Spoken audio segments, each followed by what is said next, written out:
It is episode number 11. Here it started frame 1 and we are live. Hello everybody to this stream today. My name is Andy. I'm a 2D animator and illustrator working as a freelancer, and I want to show you my process, how I animate today in KRITA. And today we try to fix what we started in the last episode, which is a facial expression of a character we developed together. If you haven't seen it, check out the last episode. Before we jump in, I wanted to say thank you to Bolz and Knecht, who provided me the lovely music for our intro. And that said, I would say we're gonna start and jump right into KRITA. So let's have a look of what we get so far. We developed a character last time we were live. That was this fella, and we tried to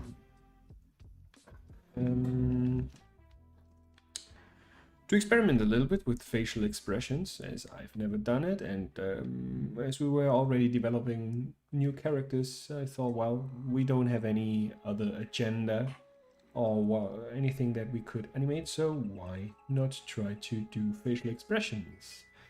And we wanted our character to finish off something like that, as he starts off pretty serious, and we thought, why not break the pattern here and make him some kind of totally out of control of his emotions, like he's blown away and just wants to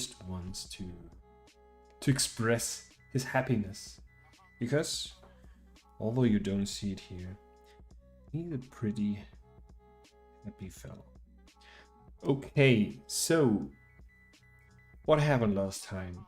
Like I had kind of a hard time to actually get the final expression really right. There were some difficulties with the rotation of the head. We started off a little different, but then tweaked it so we actually can get a rotation where he's looking from one side and changing to the other side to get in some more surprise and more movement, and actually play a little bit with the arcs that we want to create when it comes to movement of the head. So let's take a look at what we did so far. Okay. So this is how we finished off our last stream. And I wanted to go a little bit into the different poses that you see here. So we have our head, it's moving over to the second position, but before he does it, we have some kind of an anticipation. He goes up before he actually starts his way towards the next position, and instead of finishing directly in the position where we want him to have at the end, we added a little of overshoot here. So when he rotates, he actually overshoots the position and then coming down to the final expression, if you want, or the final pose. We're gonna see if this is actually a final pose, but for now we keep it like this. So to be honest, I struggled a lot last time. it was a complete new field that I've never experimented before. Facial expressions. I sometimes did blinking eyes, so maybe there's a movement in the mouth from closed mouth to some kind of a smile, but never to this extent. So that was pretty new to me, and I wasn't really sure about overshoot and the different poses that we're gonna need to make this look as organic as possible. So when I opened this morning the file to review it and see how it's going, I felt like I have to tweak some stuff, as I wanted this live stream today going directly into a more organized process than last time. Last time was fine, we didn't know actually where to go, so this was just playing around. This time I have my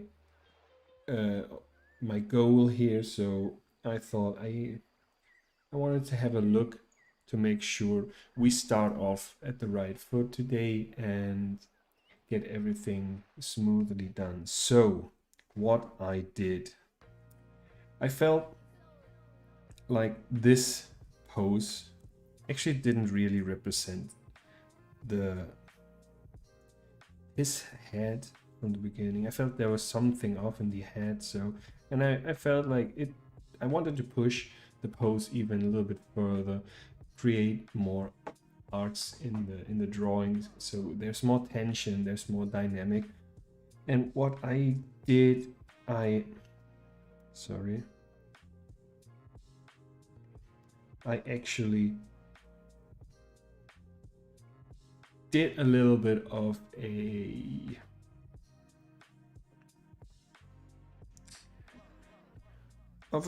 change here in the character. Maybe we can actually take this one and just bring it to the side so we can see what's going on here.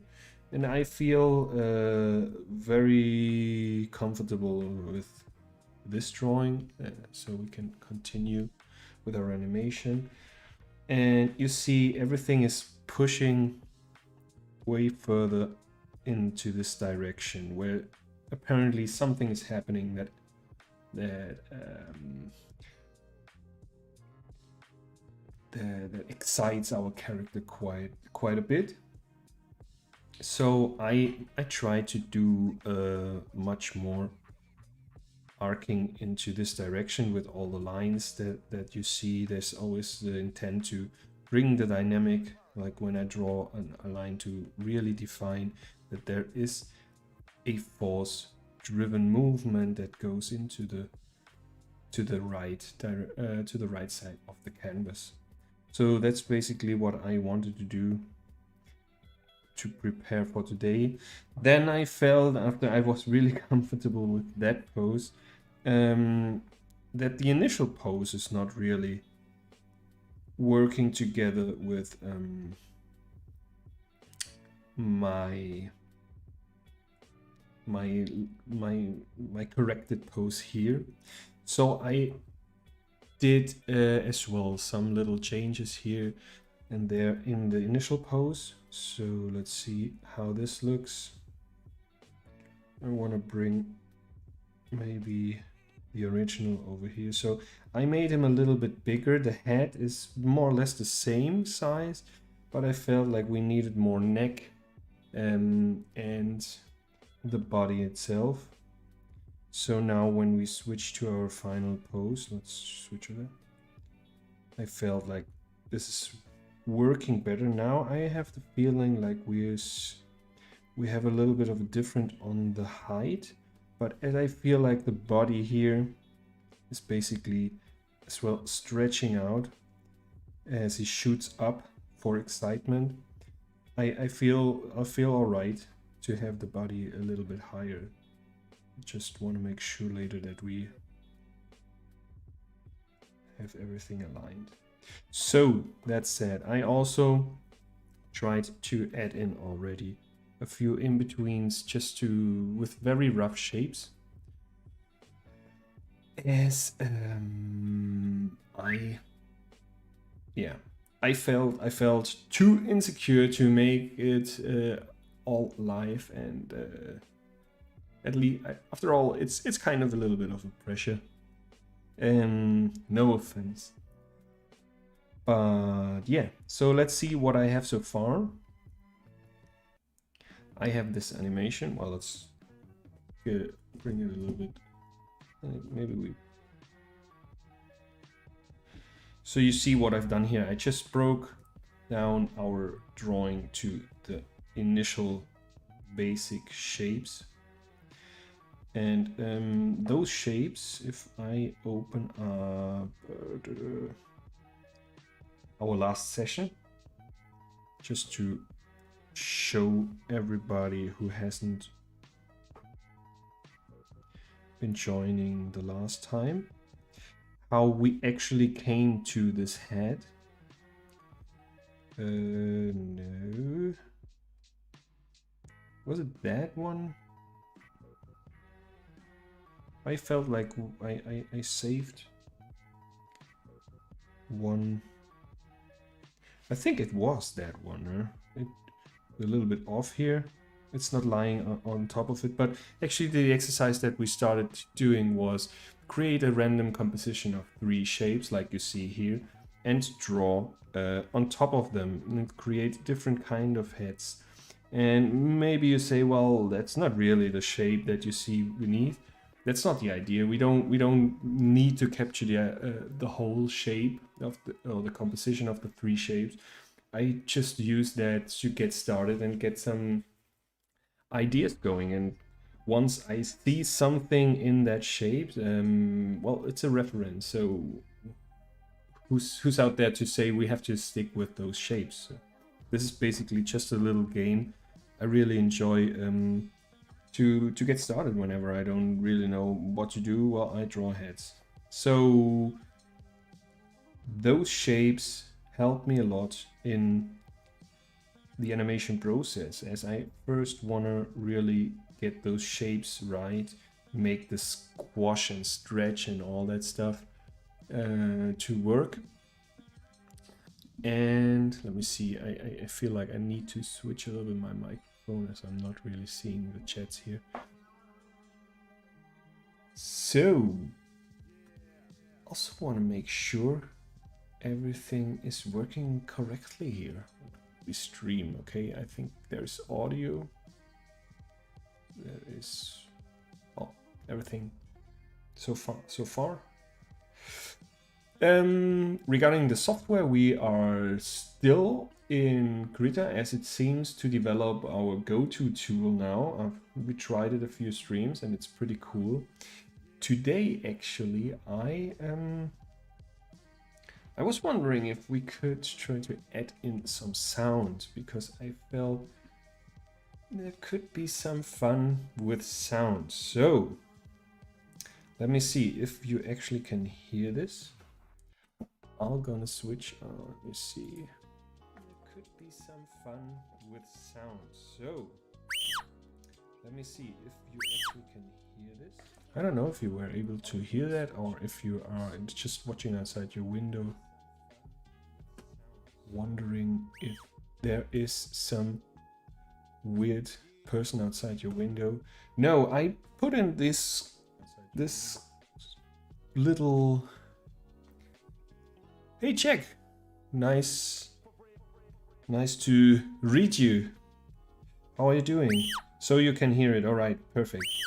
So yeah, I felt like, I don't know if you are familiar with Ren and Stimpy, but somehow I really like those high pitch sounds. They make me laugh, and I found what better to bring the ridicule.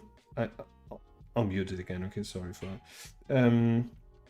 The ridicule of his overly happiness with a shrieking sound, as he's just overly excited. And to get an idea how you get the sound, it's pretty easy. You just, now I have already a sound loaded here. You just go onto the speaker and you bring in a sound. What I didn't find out is how to time the sound. Apparently you just load in, this is a WAV file. Oh, wave file? No, I don't know what WAV, right? Actually it's an MP3, so whatever. But it starts directly from the beginning. I know from Animate you can actually define a frame number as a start point. And so yeah, but anyways, now we have a little bit of sound. Okay, Jack, you're good. I'm glad to hear that. I'm brilliant. I was really looking forward for today, as we left off last time with this really sketchy animation, and today I feel like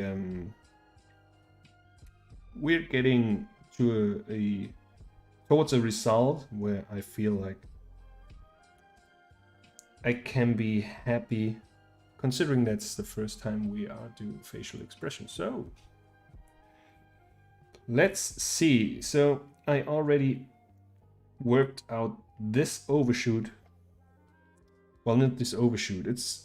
I don't know if you really can call it anticipation, but it feels in animation, it always feels more natural if you first go some kind of in the other direction. So just a simple, like if you have had a punch, like just moving the hand to the front would not have the same impact as going back and then forth. All right, so that is something that you may want to consider when animating. It's the anticipation, which is basically one of the 12 animation principles when you want to work with the Disney principles, which is not necessary if you don't want to, but I feel like I want to get those right. Once I got those like so more or less established rules, I have them on my hand, and then I can break them and just try to do other stuff. All right. So that said, as we want him to move. Let me delete this keyframe. We're gonna work on that. As he moves downwards to create this arc. This is also a thing. Maybe we can draw this on top of it.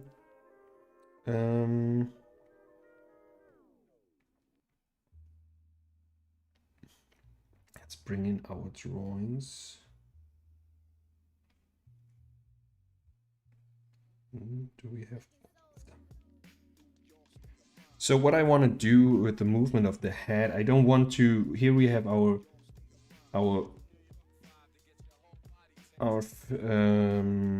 last pose. Let's just draw in a so, and here is our first one. So we could, if we wanted, just draw, like, do the movement. Here will be the next one. So here we have an image, here we have one, and here we have one. So basically he's moving horizontally towards the next pose. But in animation, you always want to take care of your arcs.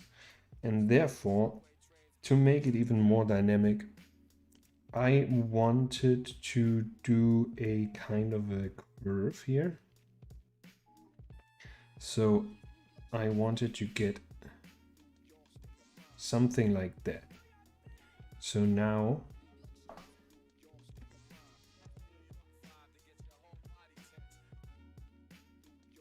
you see how we now get our character's head here, and then, well, the curve doesn't really represent here the movement, but you understand the idea. So what I now want to do is basically add in another frame here, and I want the head more or less to be like so. So we have this curved movement, and Let's call this our guide. It's not bad to have it in there. Below it's the way down. And now I'm bringing in a new blank keyframe.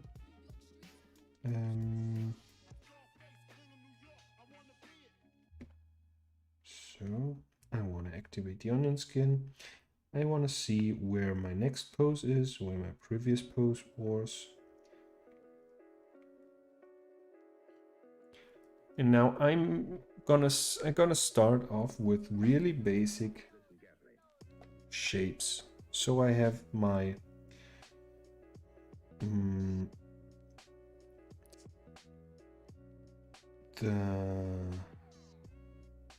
second. Like we have our forehead, which is basically some kind of a cube.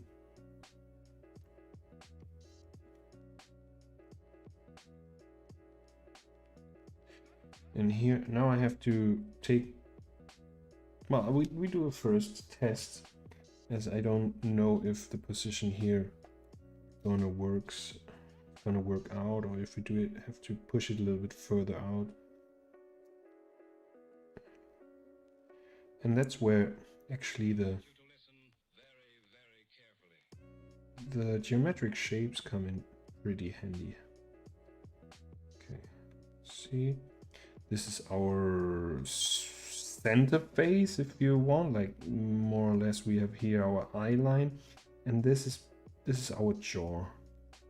So I have pretty clearly defined where my mouth is gonna be and where my eyes are gonna be, and that's pretty much what I need right now.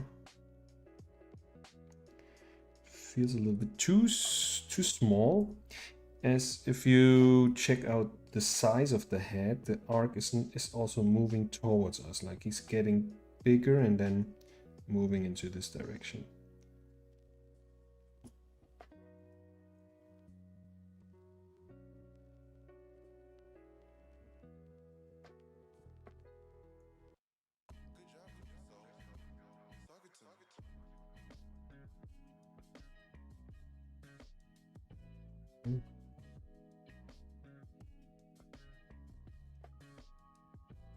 Let's see how this looks. And the animation. Close this one. Nope.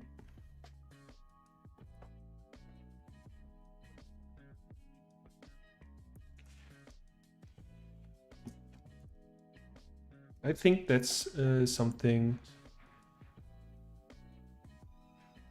I feel comfortable with. Like it.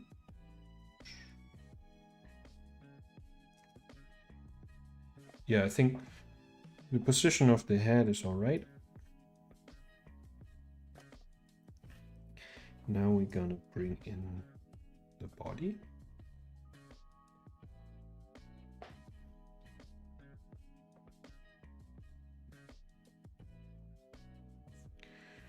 This is a little bit tricky, as so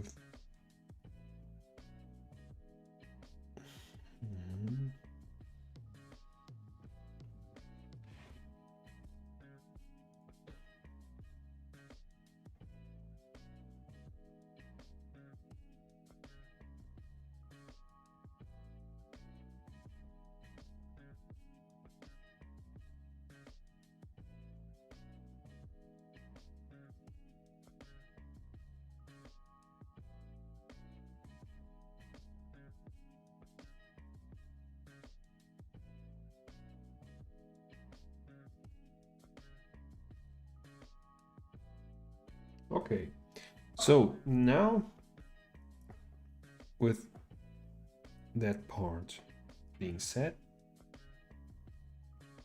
we can start to bring in bit by bit our details. And I think that's something that we were missing the last time, as we defined our character, then we suddenly jump to the last pose, which is perfectly fine, but I feel like I was rushing and not really bringing in the basic shapes and building on top of them, which you can totally do once you feel 100% comfortable with it. The walk cycles, for example, there's no problem with me basically doing everything directly in a pretty cleaned up way, depending on how much details you want to bring in. But for this animation here, I feel like now what is going on here now?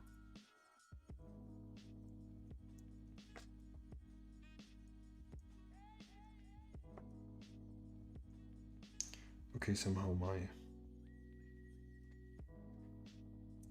Control-C button didn't really react. Okay. So let's see. Maybe we can bring down the opacity of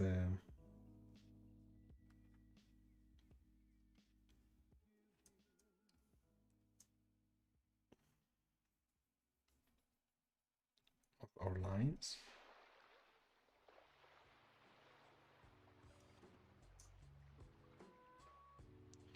And for now, I want to get rid of my guides. Just want to make sure.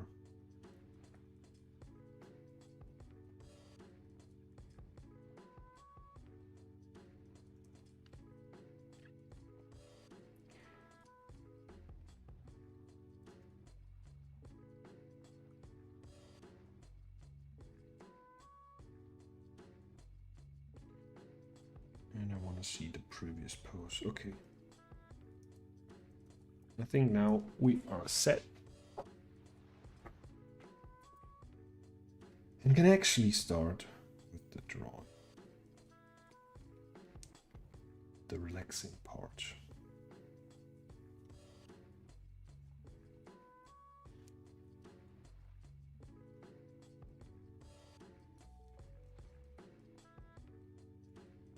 And one thing that I haven't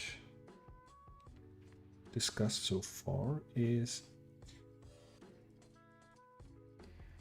if you check out the anticipation here, like the eyes, everything is stretching out a little bit more. So here we have everything squashed, including the mouth. Like we are here a little bit open mouth, and then we close it completely to really like open it up widely. So the same thing maybe working with the eyes as well.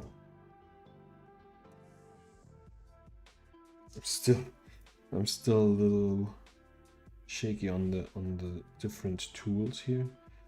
So let's see. Maybe here we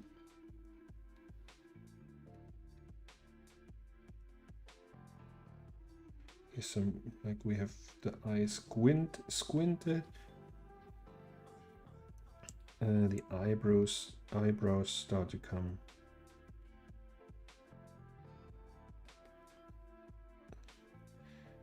a little bit further down.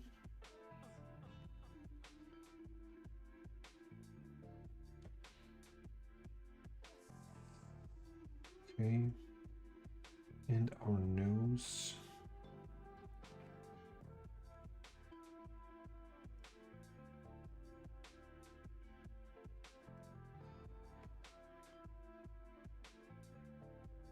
Like in this pose, we would more or less define how wide the nose is. We haven't really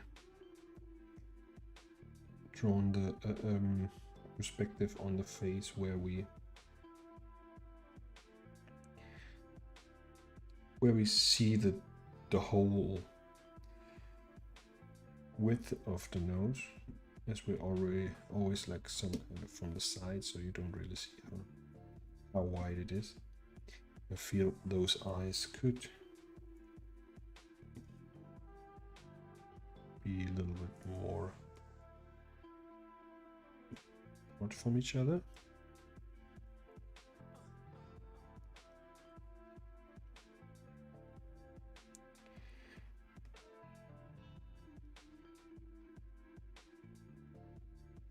Okay, let's see.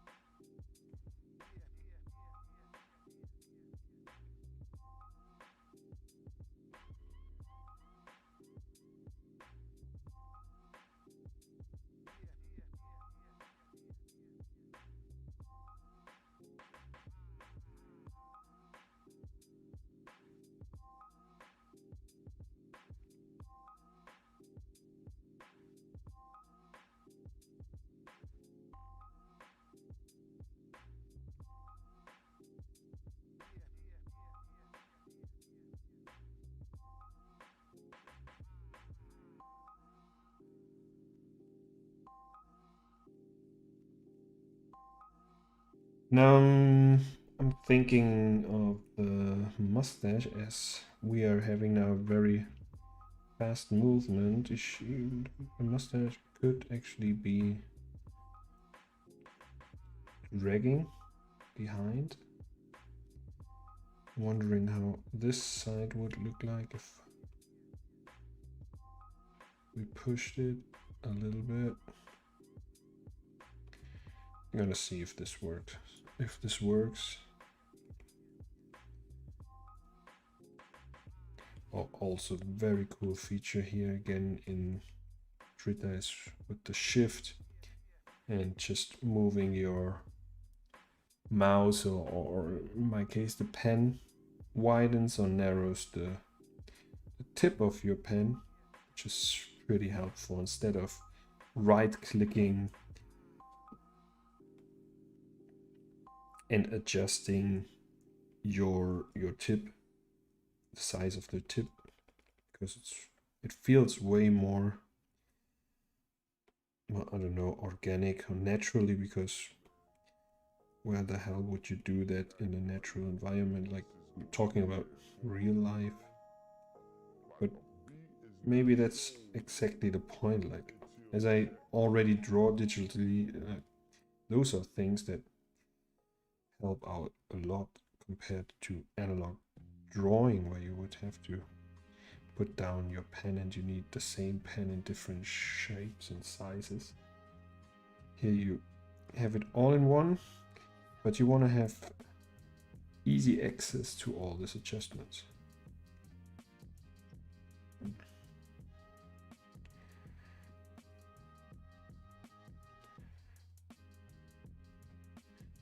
And I feel the eyes should be more narrow and the bottom.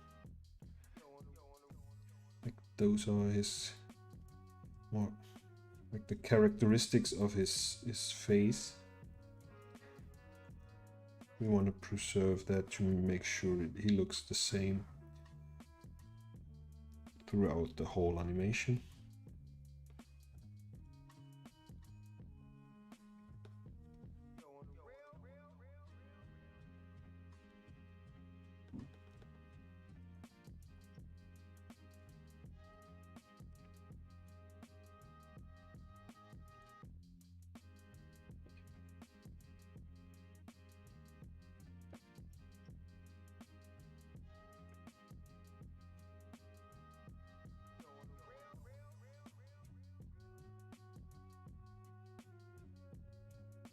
I think I'm gonna leave it with details for the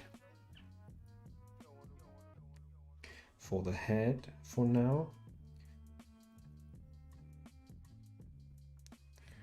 and then later take a look at the clothing and the body.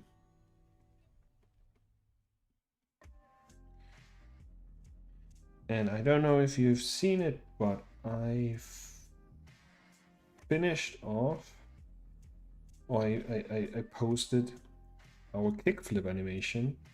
I added in some more stuff on After Effects. And if you haven't seen it, I will show you.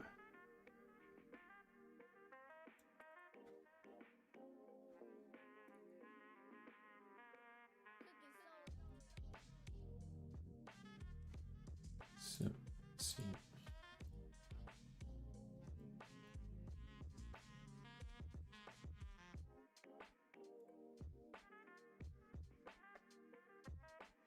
So what I did, I felt like we put so much effort in each drawing, and every drawing really looked cool. So I thought, why not do some kind of an effect where we can stick with one of those drawings and make some kind of a logo whatsoever, because I really like how the illustrations and how typography and graphical elements really create something pretty cool. And I like those. I don't know, it's not really mixed media art, but like only animation is one medium. But as I come from the motion graphics, as I have a motion graphics background, I feel really drawn towards those kind of things. And I'm so influenced by artists like Morning Breath Inc. that definitely set some path for me. And typography, illustrated typography. This is not illustrated, but if you heard about Steve Simpson, he's an Irish illustrator. He's amazing, and there are quite a few influences that you can see in this result. I also added in a kind of a wiggle. It's a wiggle effect when he drops, or when he lands the trick, as we were always very concerned about getting the impact of the trick when he lands it. So I felt that could be a cool effect, yeah. And well, the slogan, whatever. Like I'm such a shitty copywriter. It's insane. And I remember like having said this. It's basically from the Ace of Spades lyrics from Motorhead. So I found that cool to be put there, as skateboarding is some kind of this attitude. Okay, yeah, Jack, I pretty cool. You like it, the camera wiggle. It's very subtle, but yeah, definitely brings the message home. So yeah, really happy. So we already did 2 animations during the last 10 streams. And it's really funny because if you think about the kickflip, well, we did 2 animations, but it took us like 6 streams, of each stream around 2 hours. And I did some extra work in between. So yeah, the amount of time that we have to put in to get those kind of animations is insane. That's why I think it's only feasible to do this, doing this kind of short formats. And we're gonna see how that one will transform during the course of its making. I'm not really sure about this here, but like just looking at the drawing like this, it feels strange. But I'm gonna go with it for now and see how it's gonna look in the movement. So here we go.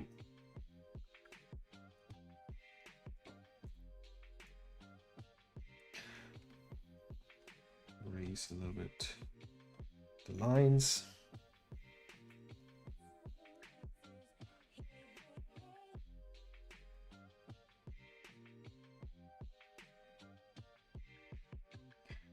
And this pose, I can even imagine like it seems a little bit distorted due to the quick movement that is actually happening. And I could see this being animated on a 1 frame instead of 2, as it's very fast, and stretching it out and creating some kind of emotion blur effect could work. So now he should have the eyes closed.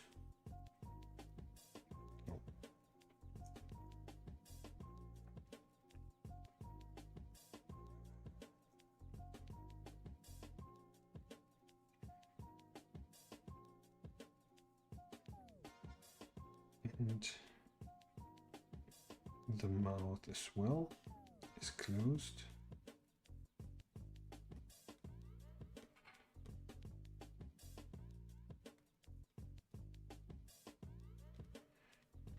And I feel like I bring the eyebrows down so then they can shoot up once they reached the next pose.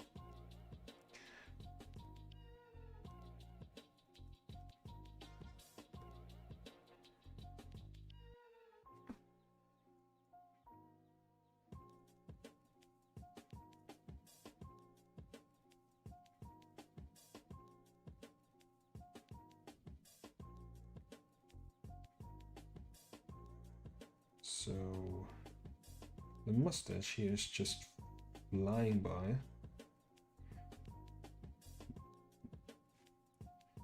And here, I think it disappears on that side. Beneath the jaw. Oh, we forgot our pipe.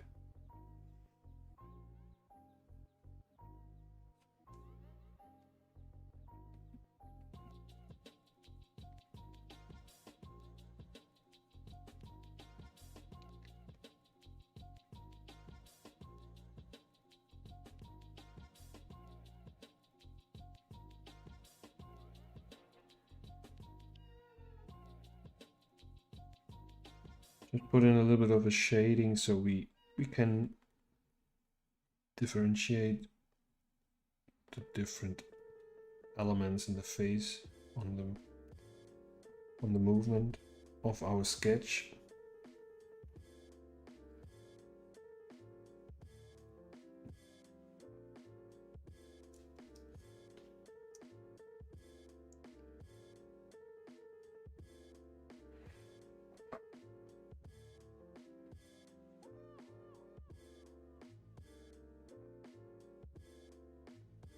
I feel it's difficult to say if it...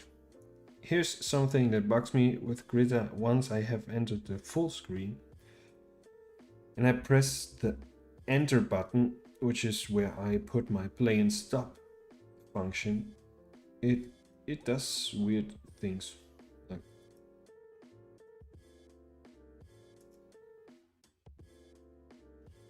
I push it, so it doesn't stop. I have to get out of the full screen mode to make him stop. I don't like that. Here I got weird stuff going on. Yeah, one thing with the whole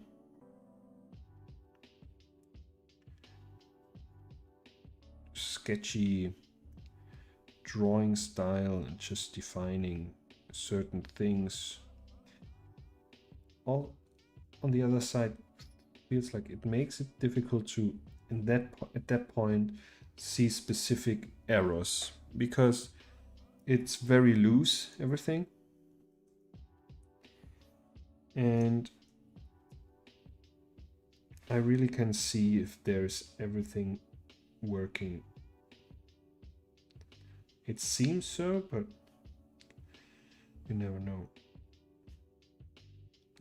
So let's clean it up bit by bit, and hopefully the more precise we get with our drawings, the more we can see if everything works.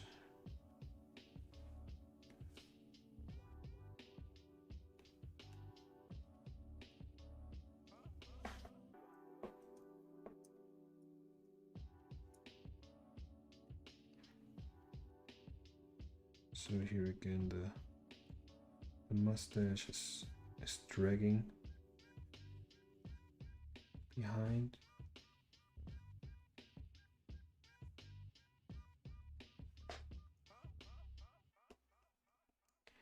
Can start to clean up certain things so we don't have too much lines interfering once we watch again how the result looks so far.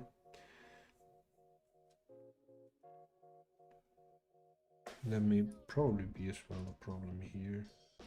No, not so much.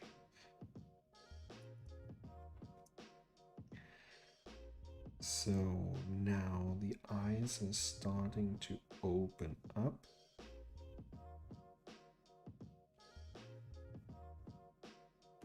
Also try to taper them down a little bit on the lower side.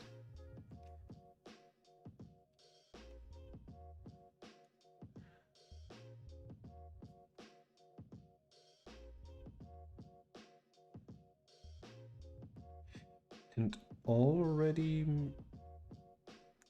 cut them off here, because as the mouth now starts to move up, like the cheeks are pushing up as well, and then you have like, let's see if I can, like, you have this effect. I don't know, like your cheeks, it just cover your eyes. And I want this to be starting already here.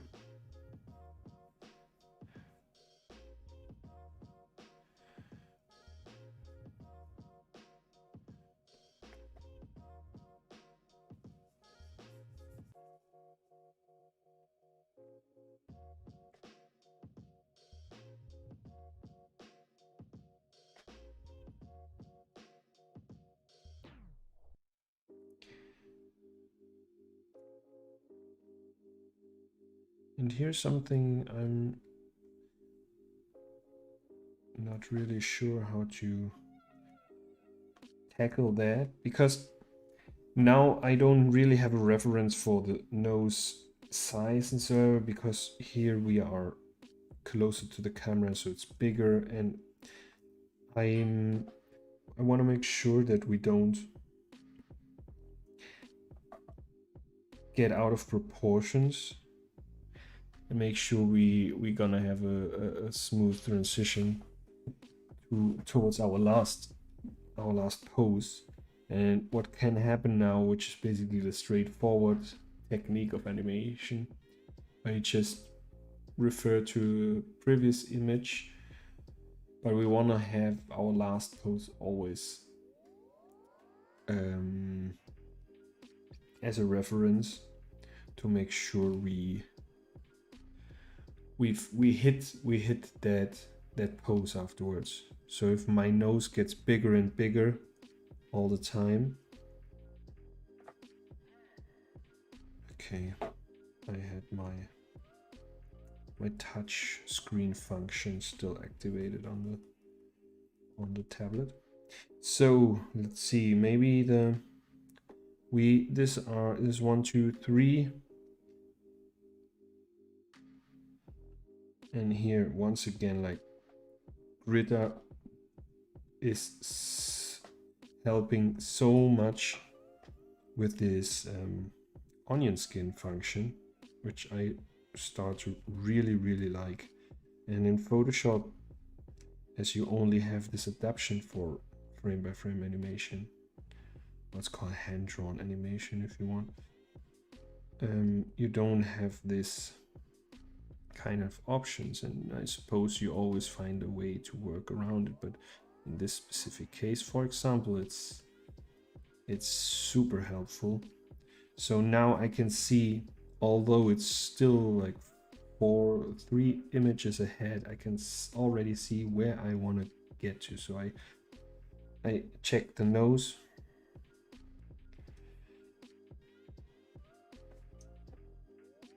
And make sure that everything is aligned.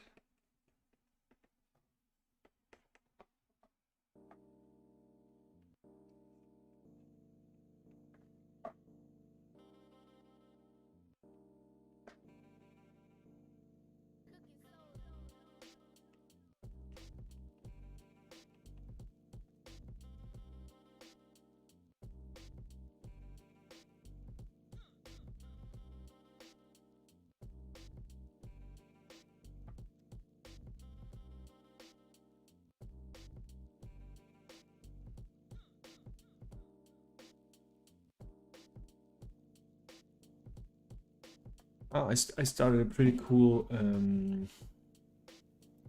new animation series on Netflix. I think it's called On the Tour Bus, if I'm not. And I'm really not. No, I think it was. I'm trying to look it up. I think it was HBO. And even there, I'm not sure. It's from, I just wanted to get the name right. I think it's Mike. Let's see.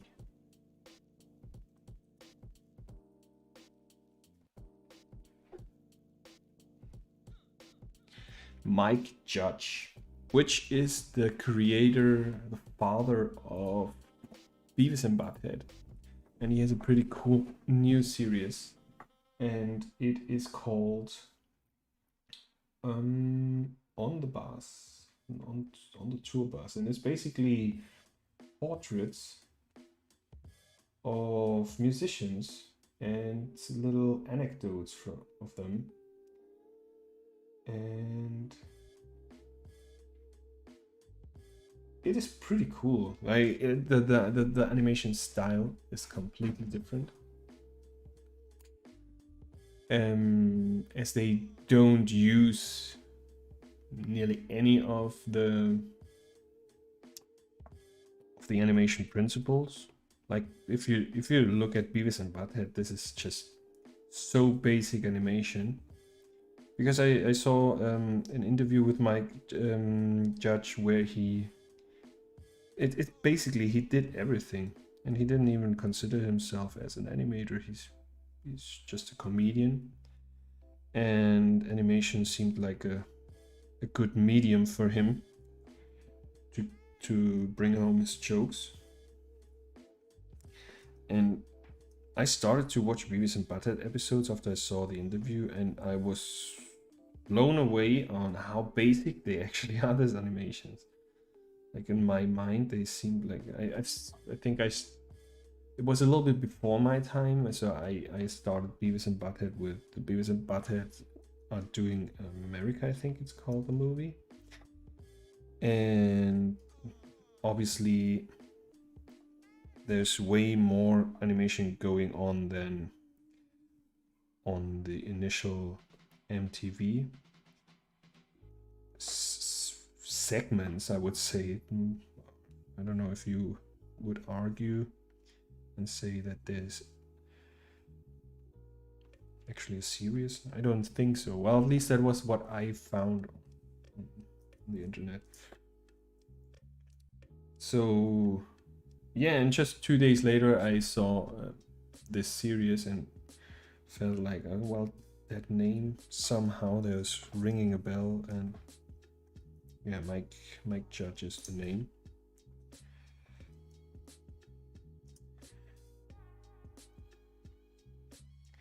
If you haven't seen it, and if you haven't been watching the previous episodes, I still highly recommend from Adult Swim, Rhymo. It's an insane animation series, and it's so good. It's so well animated. It's insane. The sound design is amazing. And if you haven't seen it and you have access to, I think it's also on HBO, but originally it's from Adult Swim. Totally recommend it. I would even go that far that I probably won't be able to use footage from the series for the stream, but I definitely want to check out a few of the things, a few of the animations.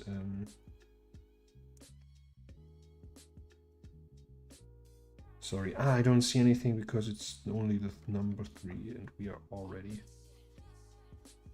Yeah, just getting my hands on some of the clips from the series and see if I can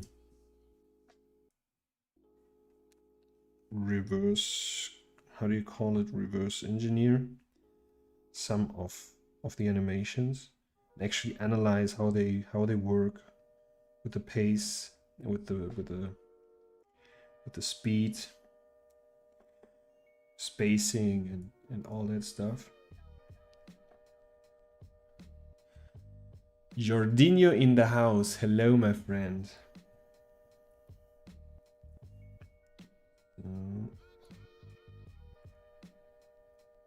Okay, now we are higher up here, so I want to see how far I can push this.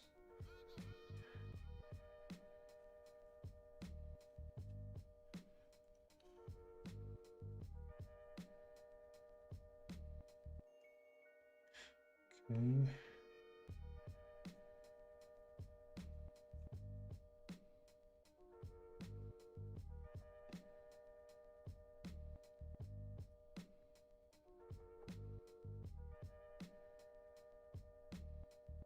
So now we just want to bring all the elements a little bit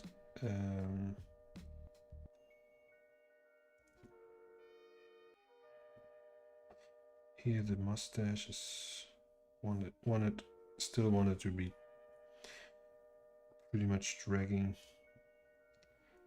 behind. Everything else, like, want this to be a little bit higher. As our final pose, this is our overshoot. And our mouth is gonna be wide open.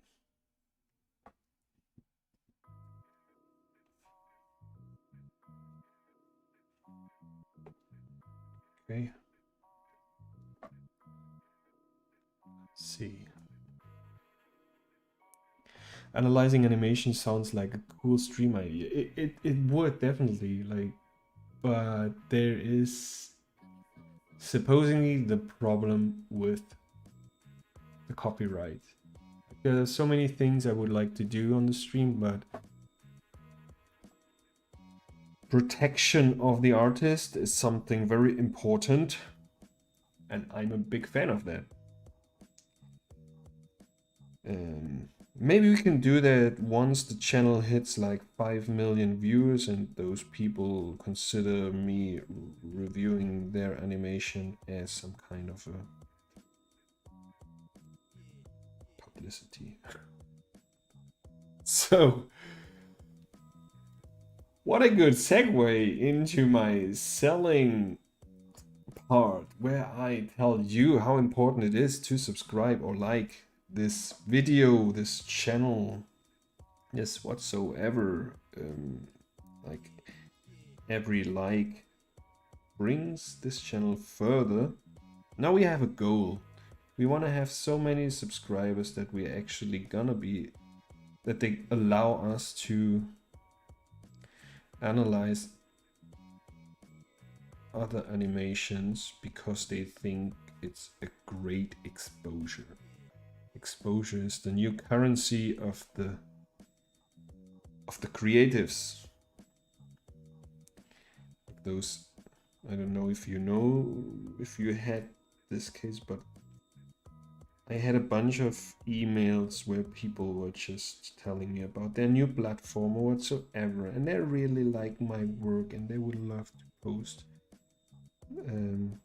stuff on their homepage, and it's a great opportunity and great exposure. And I actually think it's pretty cool to have your stuff exposed wherever it is, but I feel like it's a little bit fishy, all that stuff, when big companies come to you as an artist, they like your stuff and actually just want to use your stuff to promote their homepage so they can. And I had cases where you were not even mentioned as an artist on that homepage, so well, I'm wondering what is the whole point of it. What's in it for me? Okay. So yeah, that's it. I would say we first go with the 1 million subscribers, and then we see if we already can make a change and analyze animations from other people. But hey, why? I don't know if anybody watching the stream, maybe not yet, or maybe later on the channel. Maybe it would be really cool to see what you guys do and talk about it on the stream. I wouldn't mind, I suppose. I also think I already created some kind of a Discord channel, which is something which streamers used to do. And from the tone of my voice, you may already, and look at his face, you see that face? Is that Discord? So this is some kind of another communication app where people can create kind of chat rooms, I suppose. I don't know. I don't know. But I created some, and maybe I could share this link if anybody feels like he would like to share some stuff, and maybe discuss it publicly in the stream.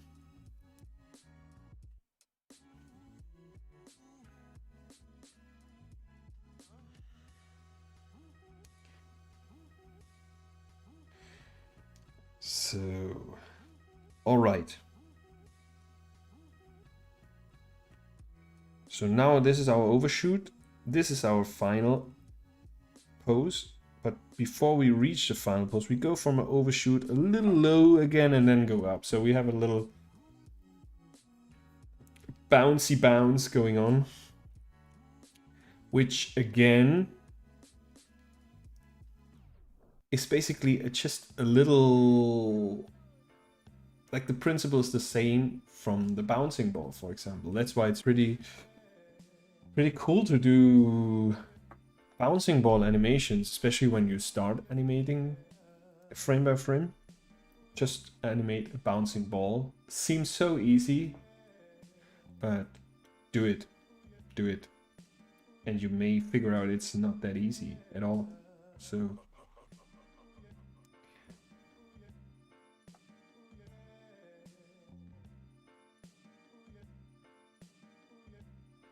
now I want to see my next pose to make sure. So here you see, because we get lower, now here we have our overshoot, and compared with our final pose, we have the whole head stretched out. One of the animation principle, stretch, squash and stretch. Now we go lower than our final pose to get this bounce. And if you compare it with our final pose here, it is squashed. So it's it's wider, but it's shorter. I don't know if this explains it. So basically your head stretches and squashes, so you get this organic feeling. Buenas tardes, Montelejos. How are you doing? So we get lower.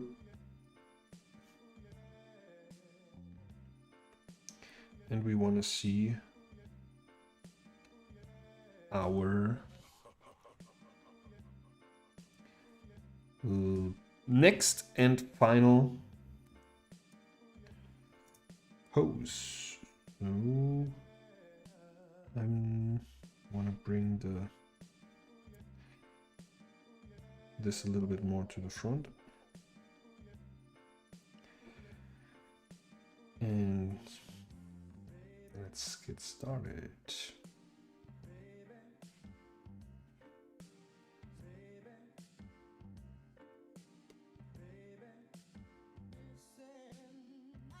And the thing with the bouncy ball is what you, well, I've read it at the beginning, like animate bouncing ball, animate bouncing ball. After all, it's everything you afterwards animate is a bouncing ball.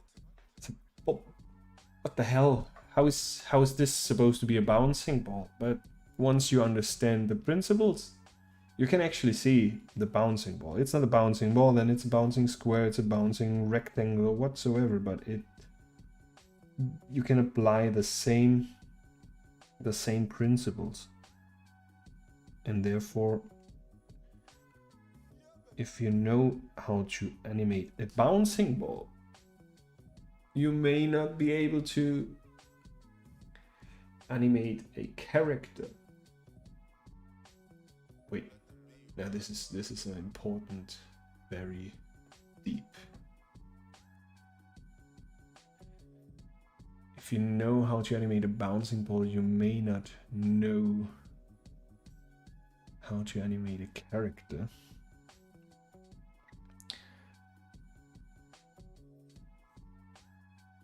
But no, it's not that deep as I hoped to be. So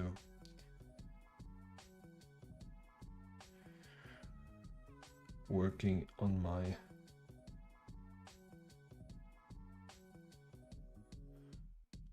no super intelligent quote here for the stream. Let's see. Okay.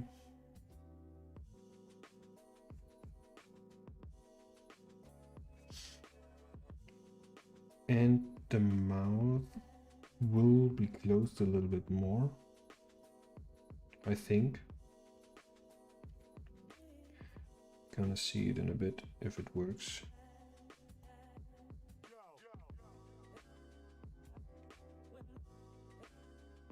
So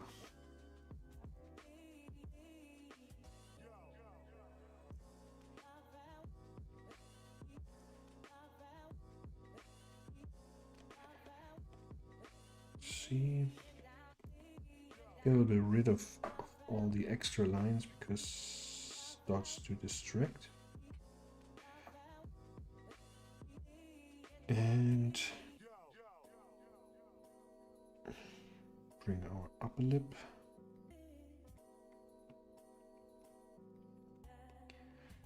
Bring now here. Let's see how we get with like here the mustache. I want to try first we're gonna have a look at how the mustache behaves as we are always on the up movement. We are moving up, so the mustache is dragging behind. Once we hit the highest point and get down, like the mustache should probably be bended upwards.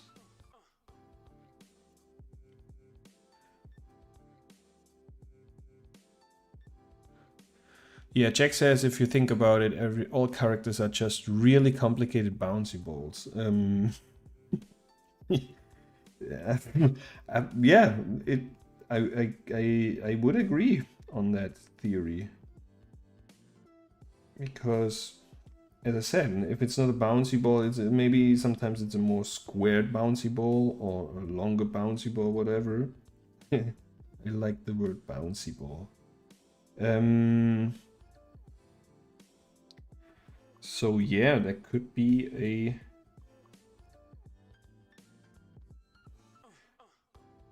definitely a good statement.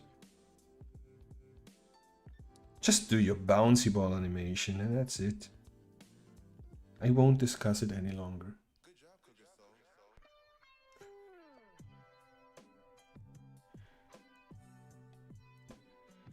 Okay. We are still missing the pipe, but I think we can.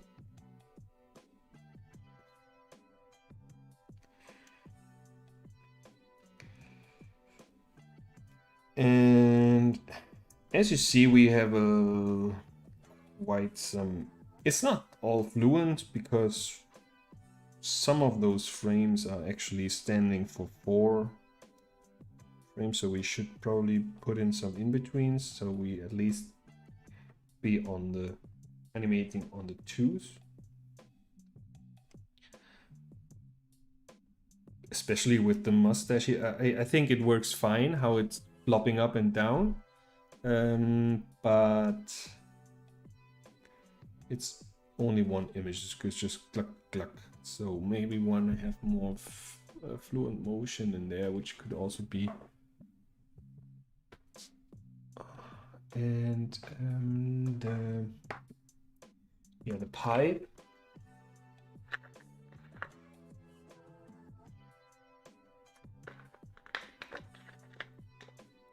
And the clothes. And now compared to what we've done, what we had before, and how we improved. No, that won't work. I moved them. Let me see. Let's bring up our previous version of that.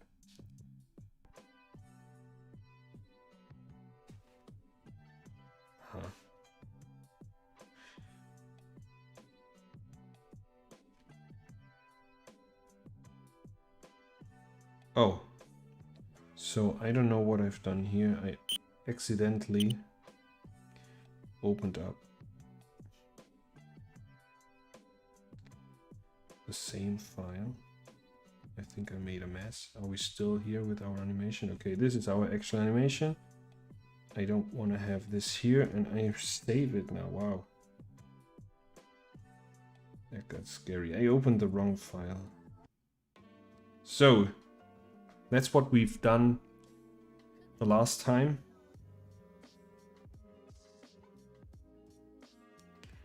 And as the final pose really sucked, like, let's be honest. Look at that. It was a good start, but was not. This feels more organic. And I think we improved quite a lot here. And for those of you who haven't heard the actual sound that we put in today, don't be scared.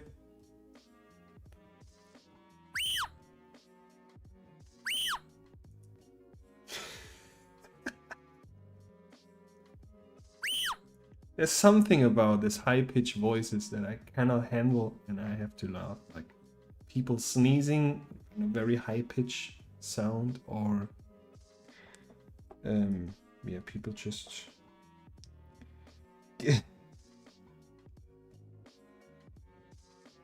getting scared or whatever. I don't know. All right, let's try the pipe here. Add in.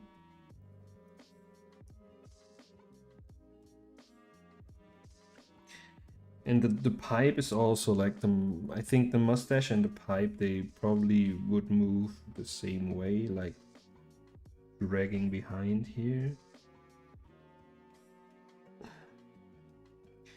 And I probably want to see.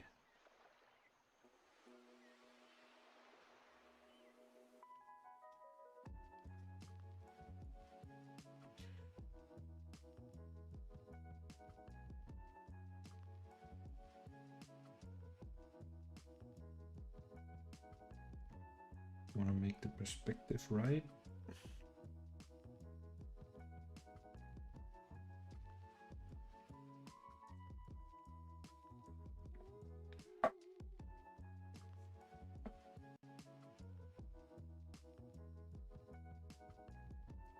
Probably too much. I would... that was too much.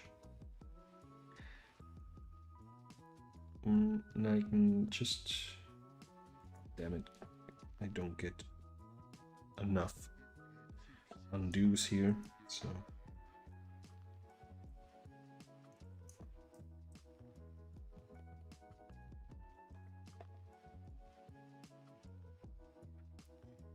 So there's not...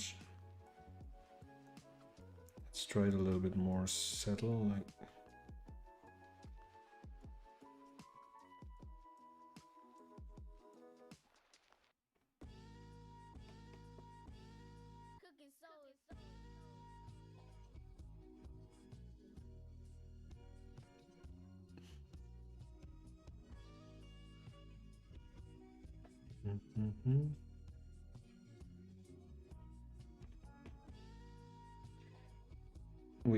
We even distort the pipe. That could work, as it's a very quick movement, and as I said before, this could create some kind of a motion blur.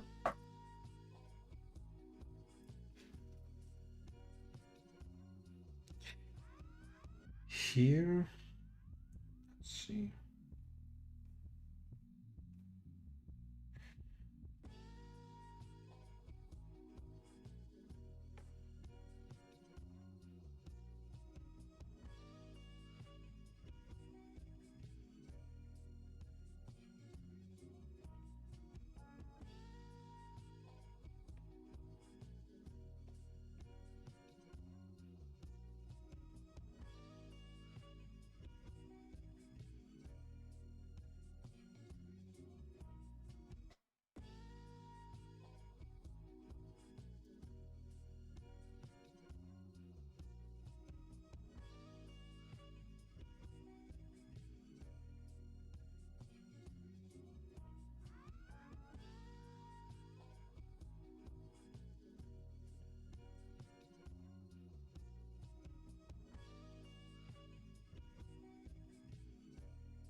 Let's have this pipe in the air. And I think I want to see our final pose, so we make sure this one is higher up.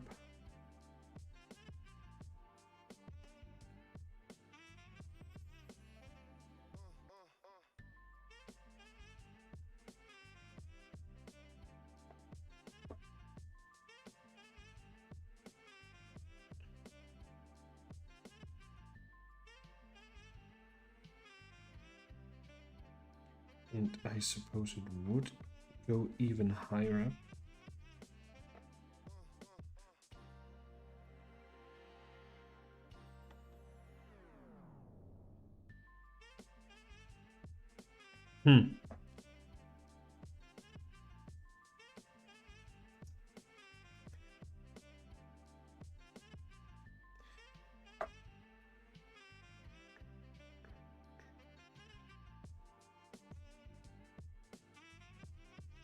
We bring it higher and see where we go with that. Pretty sure it won't work yet, but I think the mustache and the pipe would be great animations that even we reached our final pose. Continue to move. Let me see if I can show you quickly what I mean. So now I duplicated just a keyframe, and here I feel like I want the pipe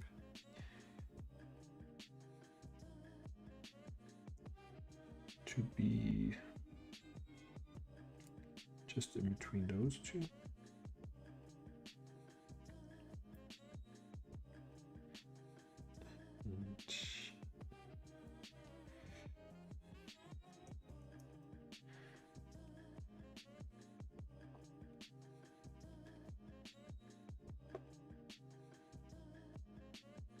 Let's see.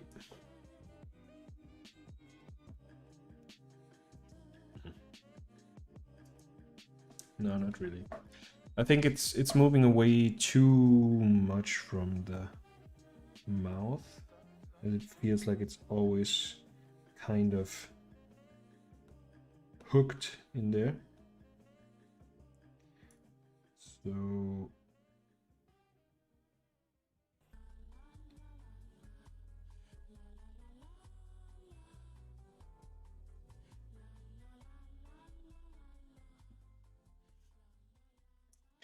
maybe it's just too much, I don't know. Let's bring this a little bit closer to the previous position. So this one,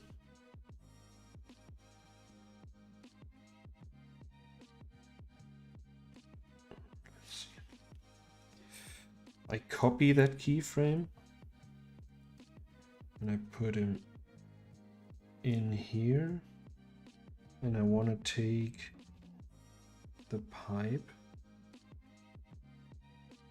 Let's see.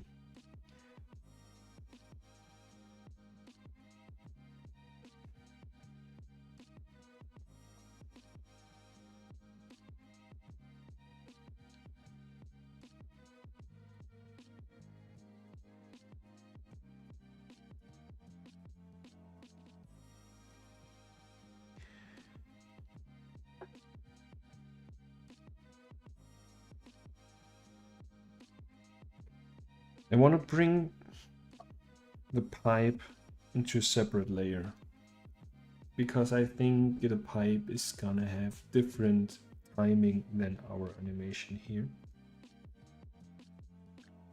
And at least for those parts here. So I just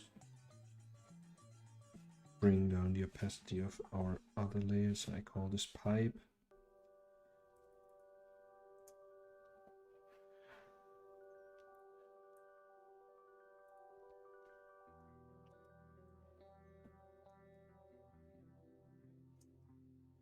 Especially this pose is standing quite long, and while it is standing, and I'm sure later on it won't be standing that long because we want to build in more in-betweens, but for now I think while this drawing is still standing and holding like 4 frames,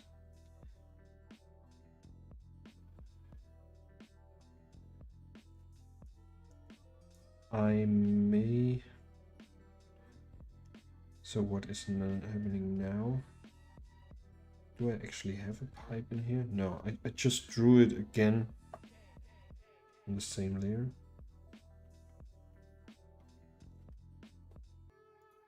Let's see, can I make a cut?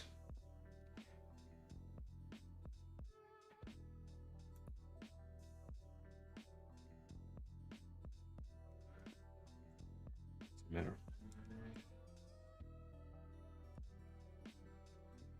We do it again and again and again and again. After all, it's animation, and basically that's what we do. Do it again and again and again.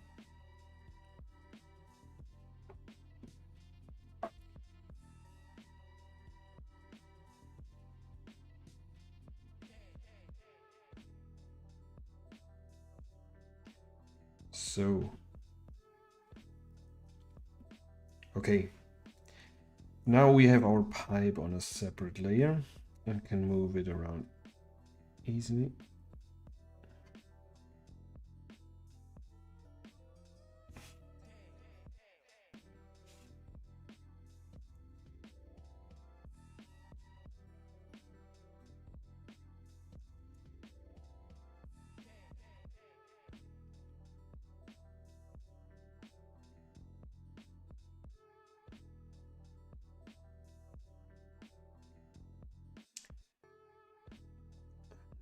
Not really understanding what is happening here. So why do I have again the pipe on that layer? What the hell?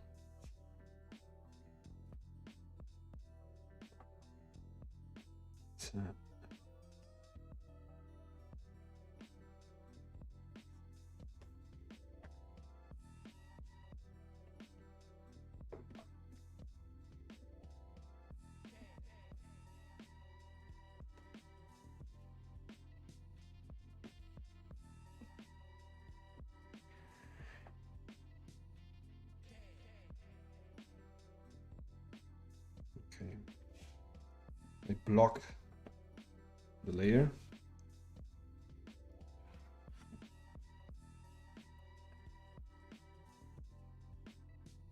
So now we're coming up here. Oh, that's a problem. If I block it, I don't really see where I have the keyframes. Okay.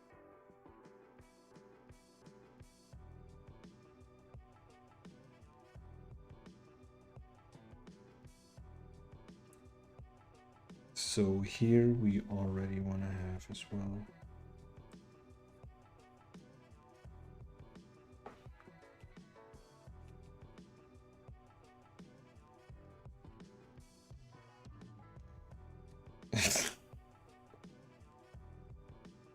Again, drawing on the wrong layer. That's something I still have to get used to on KRITA, that I have to actually not only select the keyframe I want to draw on, I also have to activate the layer. So now I'm gonna go to this layer and I want to delete that.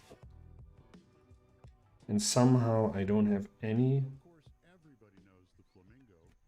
The flamingo is a common visitor on Curaçao, and you can usually spot them at the salt flats of Yontil.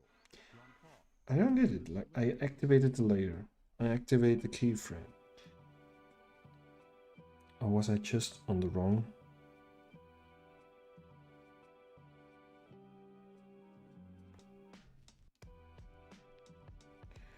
I feel like those keyframes were. I'm right now. I'm a little bit lost. I'm sorry, but I think I now know what is happening here.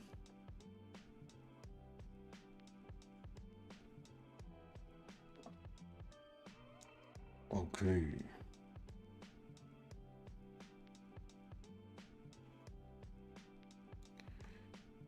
So we want to bring this one. Actually clear this one. That doesn't do anything. So duplicate it.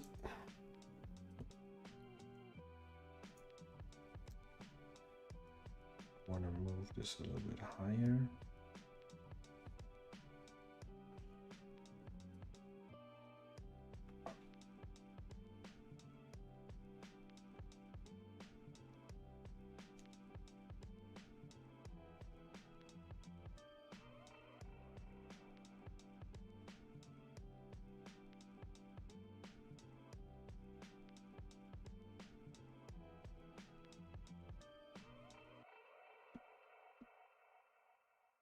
Mm-hmm.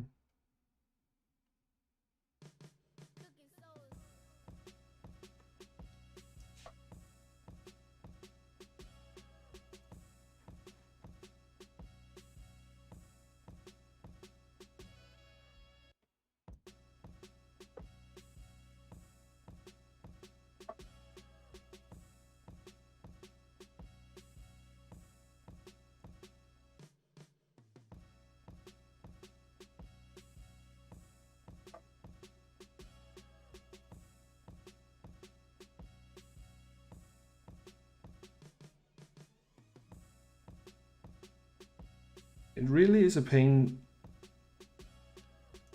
as I feel KRITA is giving me here a little bit of a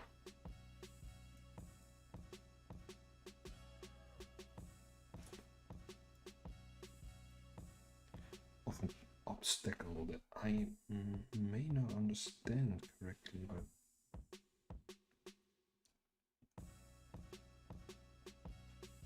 so now it could come down.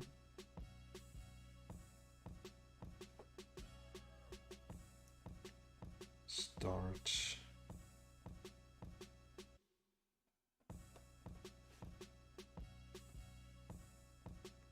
You see, I don't really get a correct preview here when I scroll through the timeline. Now I get it again, so kind of annoying.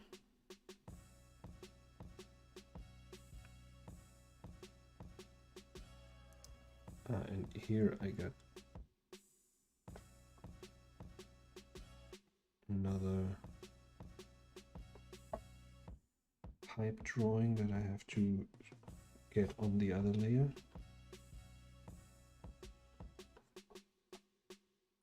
Save that. Now I switch my channel. I activate the keyframe just to be sure, and then I start to erase the pipe. Okay, this seems to work. And then theoretically, like those are actually the same keyframes when you take out the pipe. Alright, sorry for the confusion.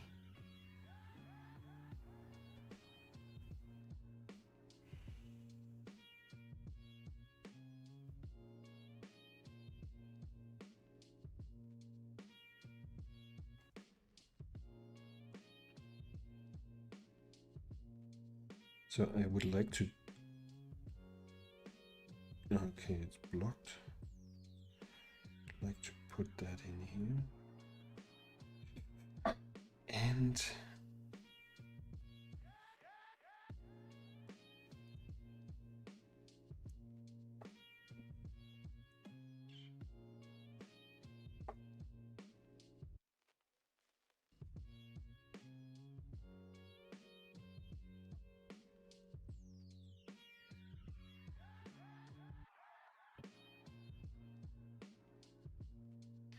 so there's still small hiccups here in the software, but I wouldn't say that there's anything other going on in other softwares. Like,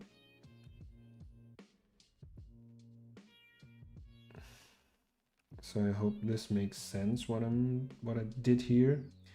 You see in a lot of frames, although in this keyframe, for example, we have it 4 frames, but although our character doesn't move, the pipe moves meanwhile.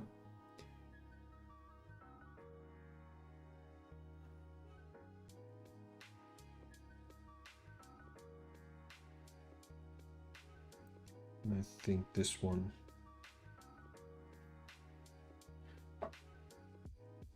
could be closer to the previous pose.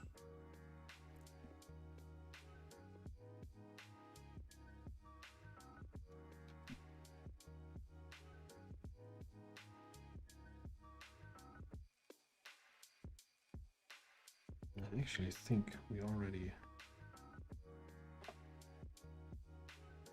That feels better. And now I want it to bounce back a little bit.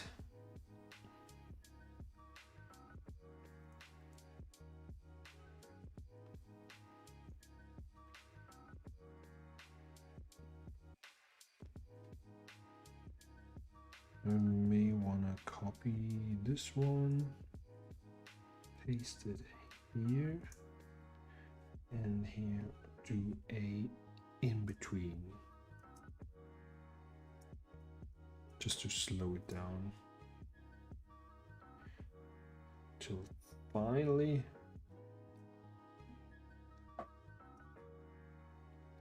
All right, let's see. Now I think I am where I wanted to be. The same would happen with the mustache.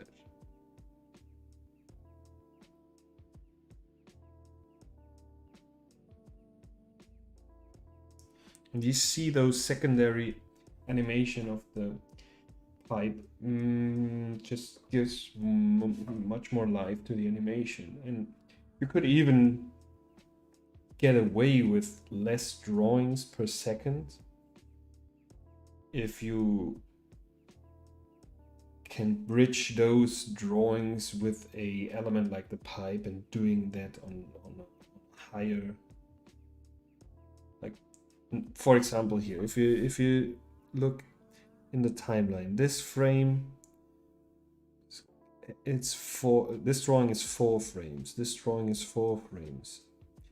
So we would actually want to add in drawings to have it animated on 2s, but we pretty much get away with it, at least for this draft, by adding a secondary animation of the pipe, which is actually animated on 2s. So although this drawing doesn't move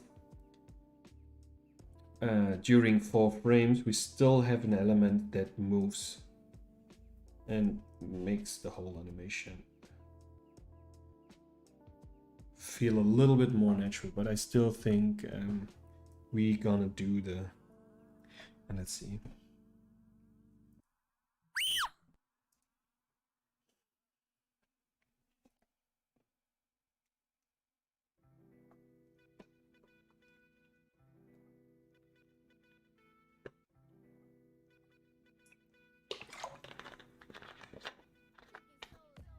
And then you can add in so much other different stuff, because I was just thinking, what if we, because of the fast movement here, why maybe some of his hair like lift, for example. All right, again with the layers.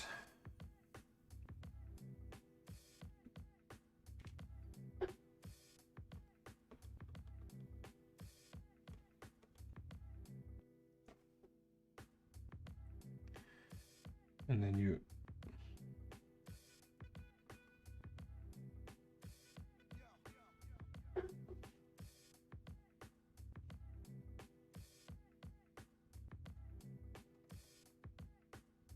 and so if we add in, and we don't like, now we can take advantage of this little thing in KRITA, like although we don't add in a new keyframe, we just go into this frame which still has the information of the this keyframe. Once I start to draw on top of that frame, it automatically makes a new keyframe out of it, which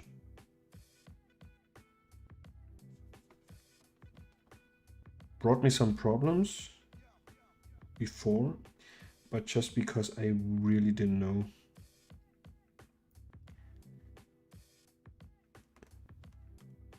that I have to take care of this. So let's see. Now you see the movement on this frame is actually just, what changes here is the hair. The actually head isn't moving at all. So we have some kind of, and you see the pipe as well.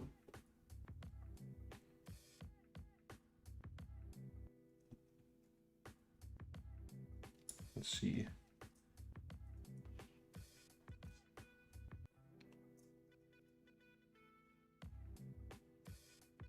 It's very subtle, but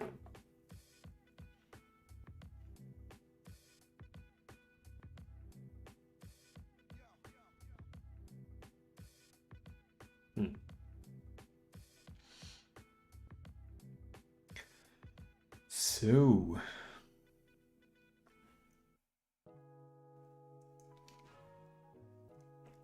what next? Yeah, let's try to do the mustache here as well. And I'm just start layering on top of that because I feel I'm more flexible with with those secondary animation. If I bring them on another layer.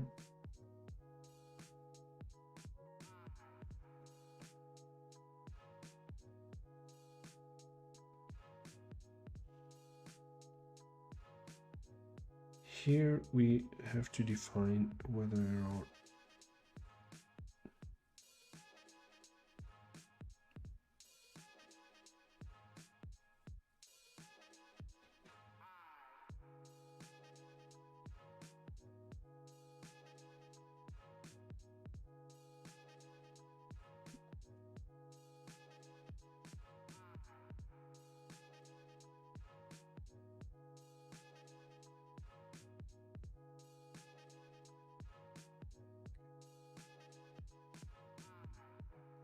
get this part, because if I put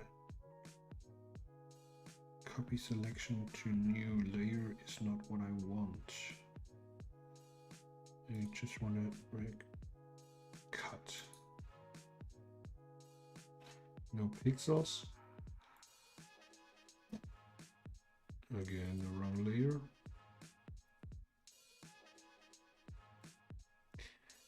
I'm gonna build a new keyframe. I add a new keyframe and then I just put in paste into new image.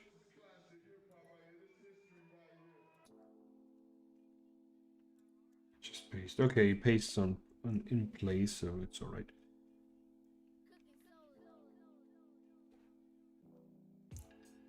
Oh, okay. I got a new layer here. Let's see how we can actually get it into the layer that I want it to be. Paste at cursor. So there is a keyframe. Image.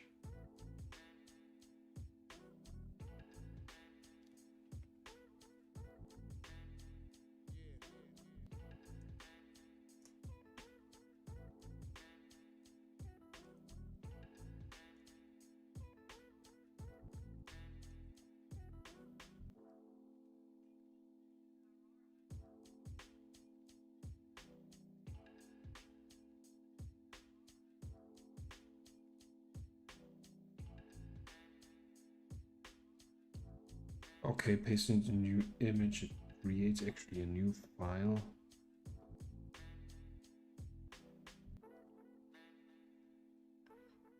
What the hell? So can I bring it at least? Can I bring it down? And where is it now? So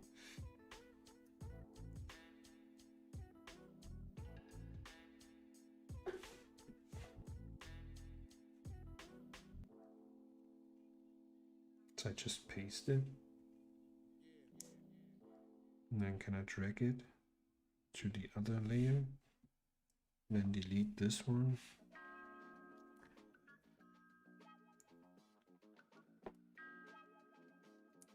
Yeah, that workaround sucked a little bit, to be honest. So definitely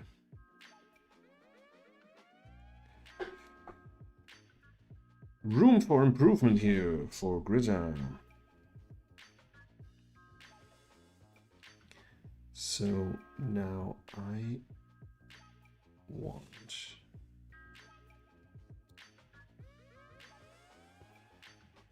I think it's even easier just to draw it again, I suppose, than doing all that stuff that I just had to do recently.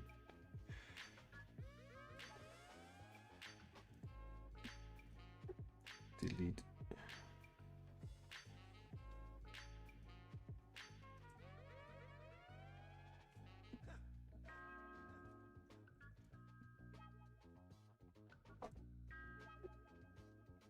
Okay. Let's see. Are we back on track?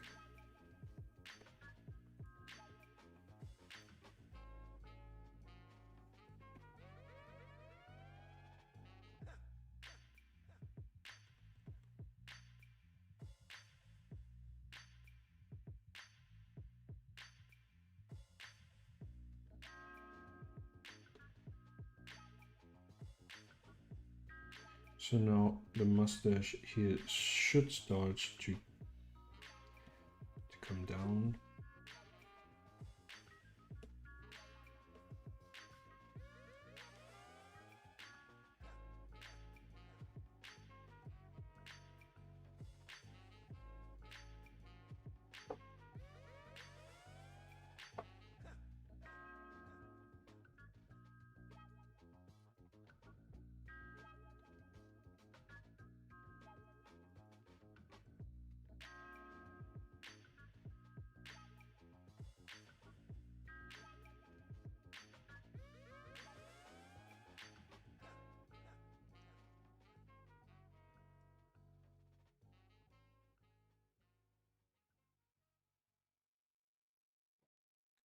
Here again, I want the mustache.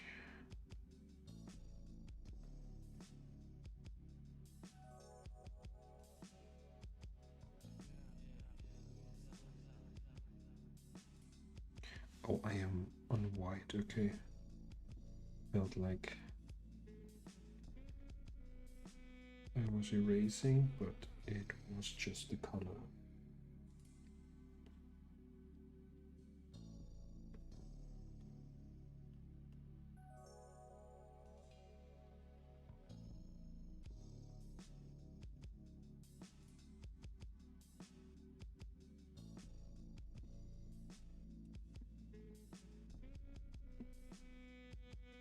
And we're gonna delete it here in this layer. And it seems a little bit messy, but later on I'm gonna merge all the layers together, so it supposedly makes no difference.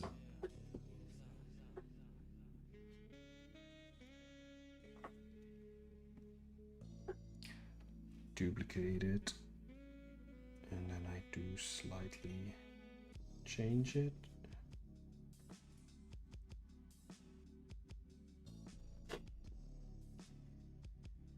Again.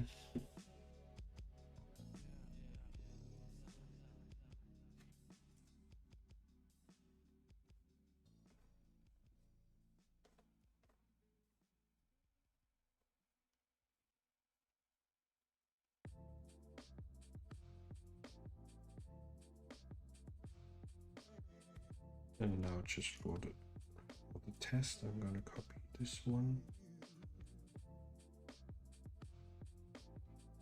There was no copy at all.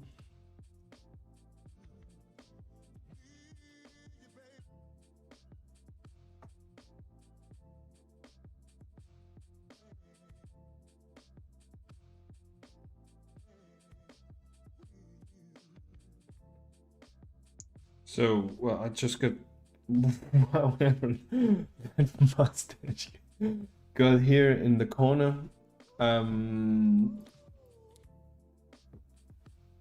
We now have a little bit of a bouncing. We could probably, it looks a little bit too mechanically. So, oh my god, this.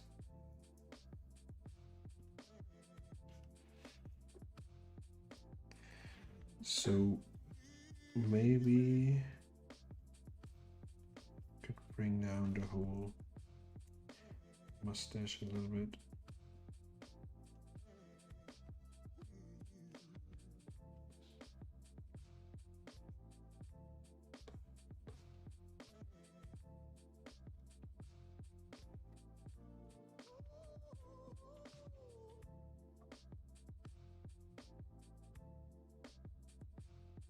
Way too fast.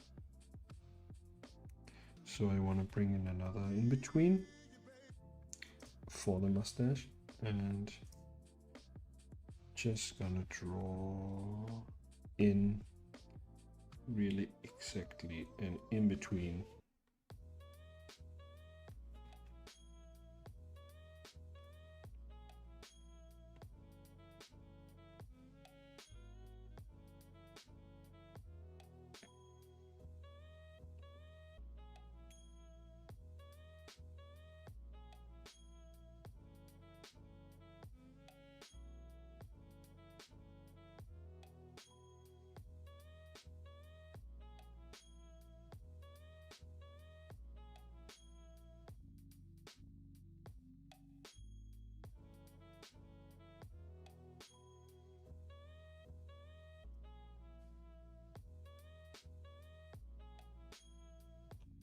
really wiggly.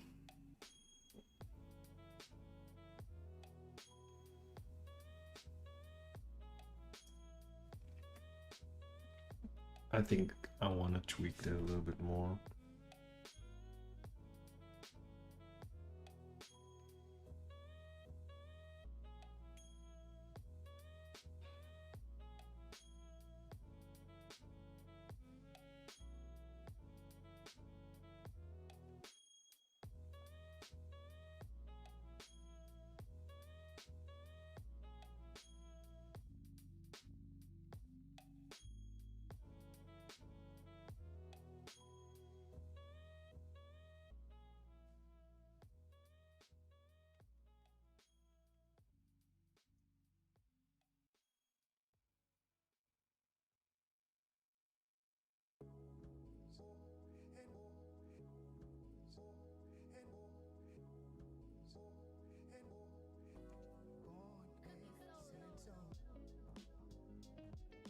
Want to try something here. I want to get rid of that one, and so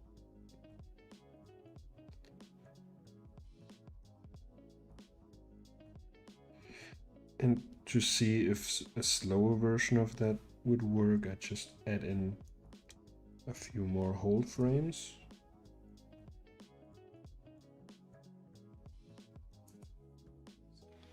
Okay, now I get a feeling of where I want to go.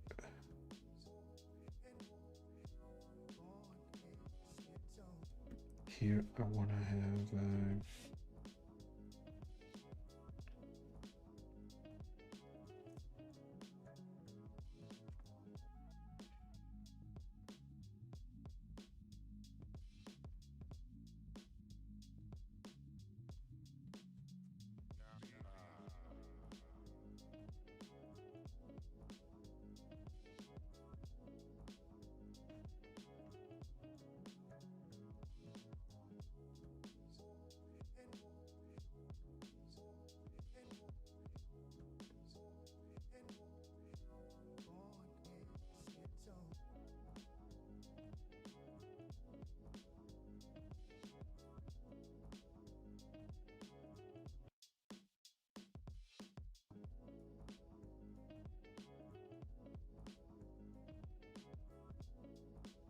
it's weird because I feel the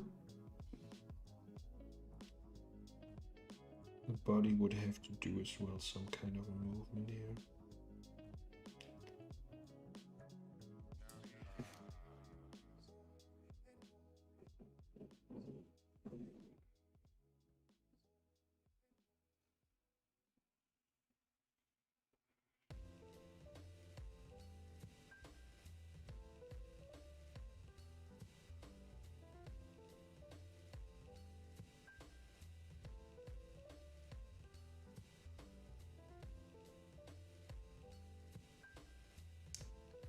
I have no idea where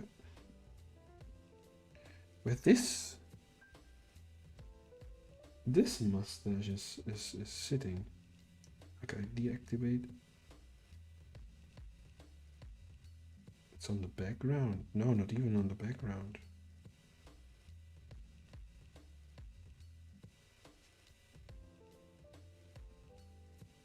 So everything is off and I still have a drawing.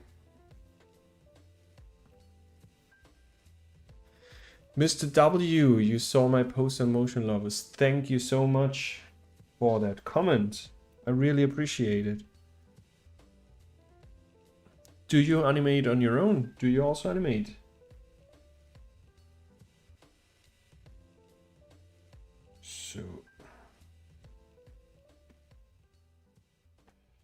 So well, we have the ghost mustache here. Anybody? The phantom mustache, yeah. Wait, maybe it's a higher force telling us to get in another character. And I don't know how you feel, but it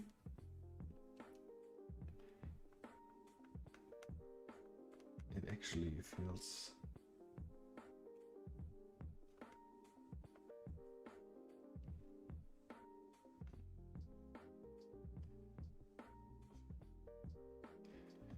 Now check this out. Character with mustache and mustache.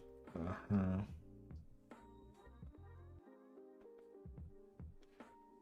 Oh yeah. So yeah, where does the mustache come from? We don't know.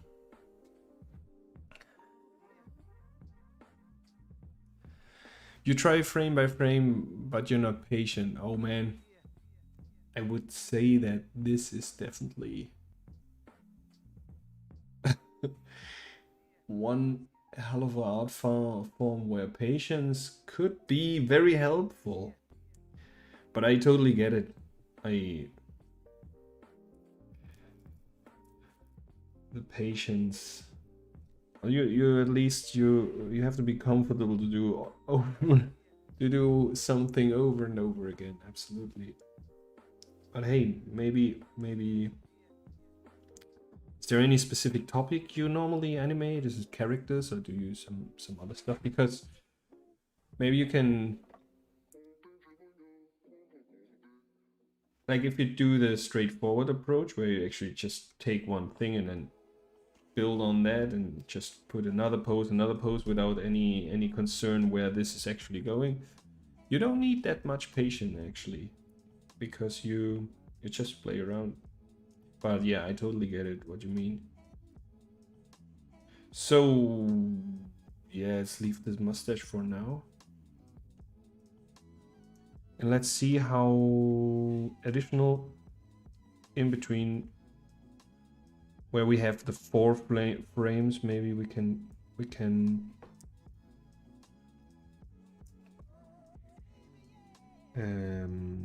make this more fluent and add in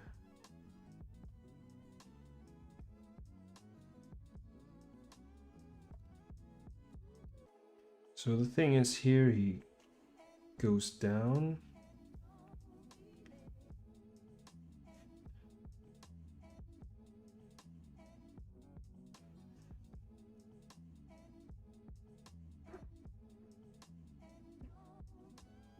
Okay, so there would be an in-between.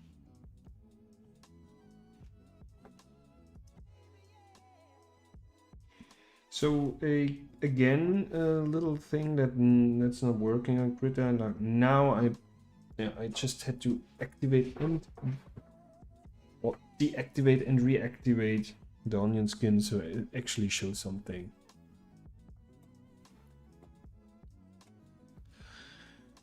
So you have an iPad and you do on Procreate. Yeah, I totally can recommend you the app Rough Animator.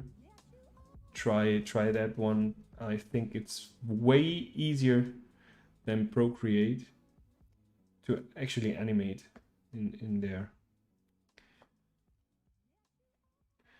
But to be honest, I animated yesterday a little bit on. I started off with a drawing on the sofa and it became an animation. So, but it really gets messy after a while with Procreate, I feel. So now I'm just trying to get the in between, which means I figure where are. I try to see within the onion skin where are my previous drawings and oh, where's the previous drawing and the next drawing. So I switch between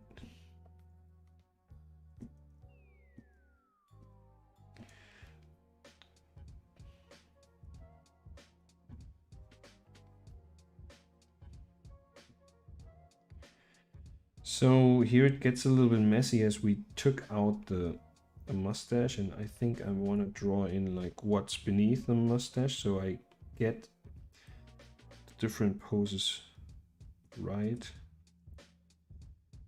Although later on it's gonna be covered by it.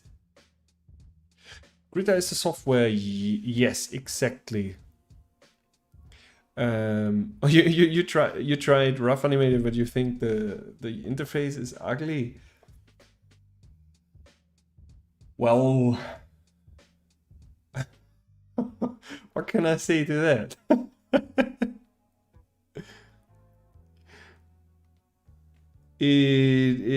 I think it's very handy, the whole interface, as you have everything on your fingers, because when you hold the iPad, you actually, let me see, for those who haven't seen it, let me see what kind of a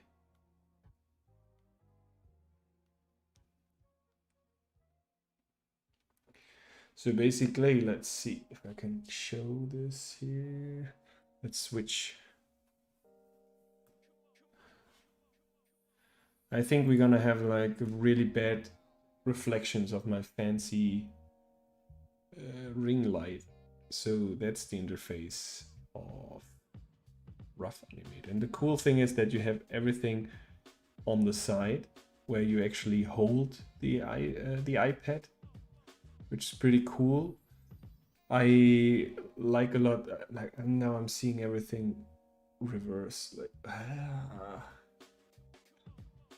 the cool thing is that you can just go with your finger here, this wheel, and you can scroll through your drawings and see how the animation is working. You obviously can also play and stuff, but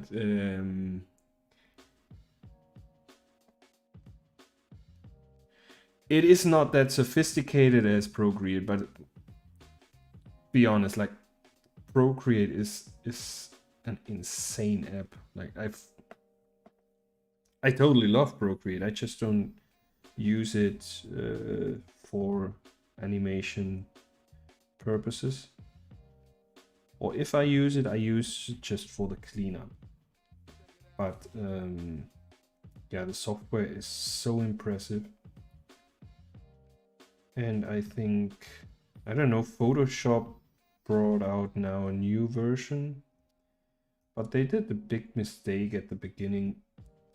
I think that they just thought like bringing everything as it is and rewrite it into an app.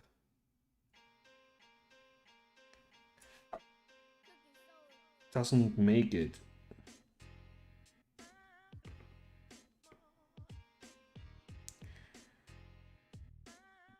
And I think I think they're gonna have a very hard time to keep up with Procreate. Then as well, I feel very happy that there's serious competition now to Adobe, which I'm still missing for After Effects, because I think that would help the software to develop in a lot of ways. There has been this, but it's more like a script or a plugin, I suppose. Cavalry, if you heard of it, if you use After Effects. I've never tried it, but it made like big waves in the motion design industry, and a lot of people were like looking forward to see how this gonna affect the industry or the app development, especially looking towards Adobe and After Effects, as there's suddenly another player. Until now, they, as far as I know, were the only player.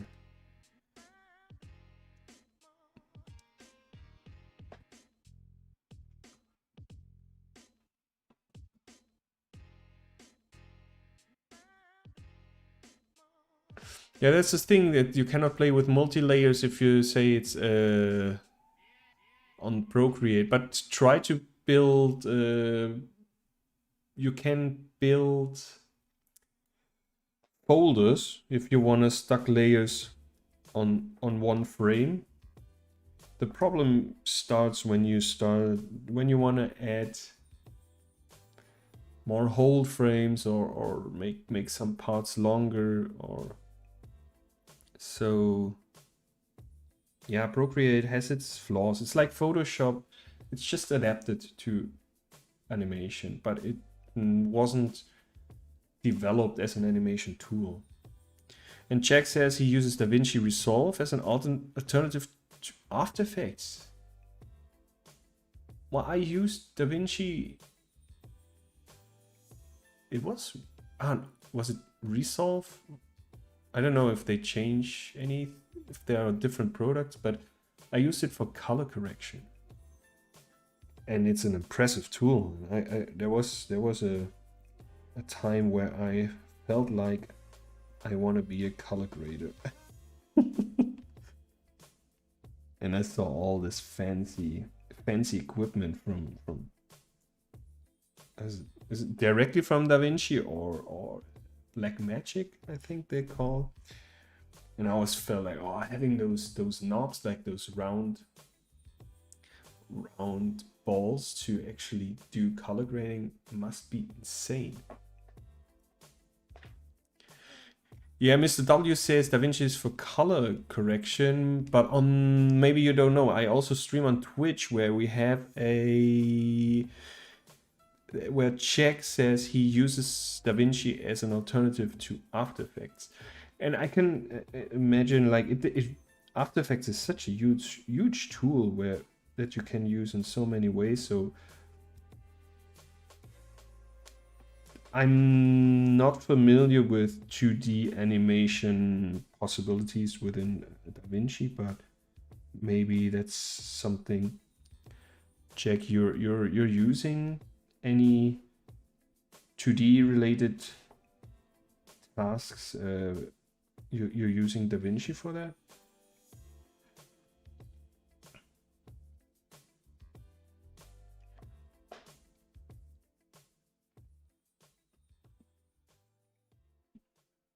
Oh, don't, Mr. W, don't you worry.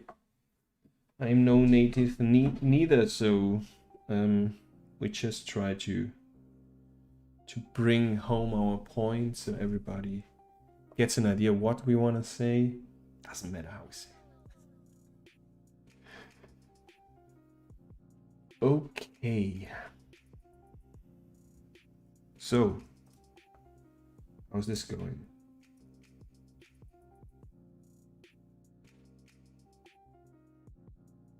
Still is up there.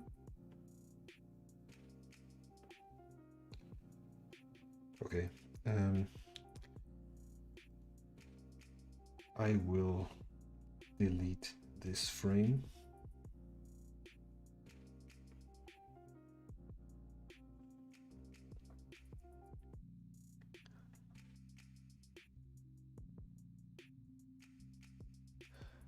All right, Mr. W, have a great day and join whenever you have time. Thanks for coming by.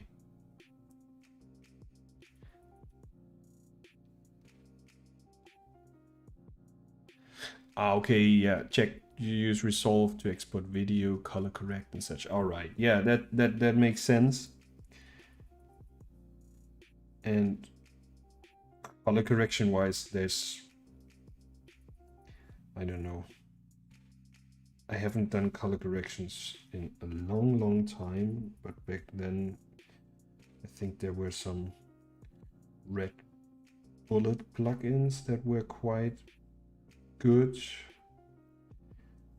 But once I saw what's possible in DaVinci, and I really like the fact that I don't know how it's these days, but it was completely for free with limitations that you cannot color grade in real time 4K material, which was never my case. So I found that pretty cool that they provide their tool and only charge like people with a very professional background. And I figured, like, if friends of mine, they have their color grading studio,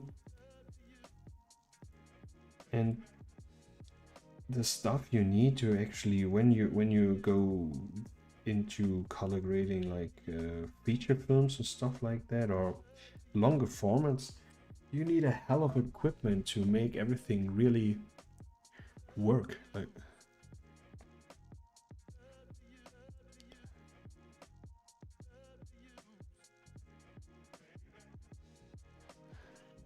yes, well, After Effects entire animations, absolutely. Like, before I started, like, I've worked with After Effects for animation for 10 years, basically. Well, it started off with motion graphics, but with tools like Rubber Hose, or actually, I've seen stuff where I was pretty sure it's frame by frame animation or hand drawn animation, and it was completely done in After Effects.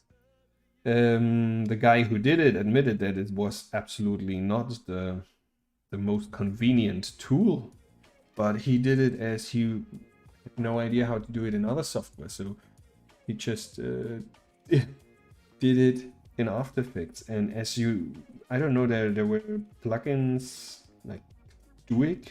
I think it's a pretty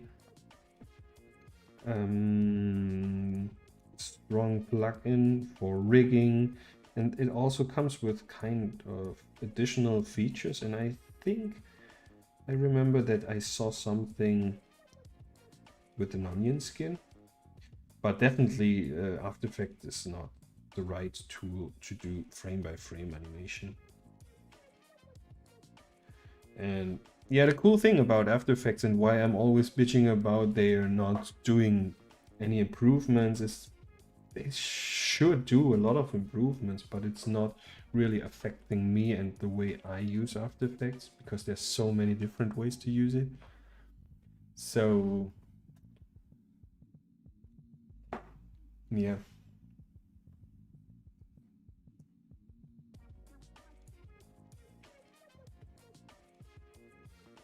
Okay. So now we are again completely without mustache as we look. So now it's getting more fluent. Yeah? Now we have everything on 2s.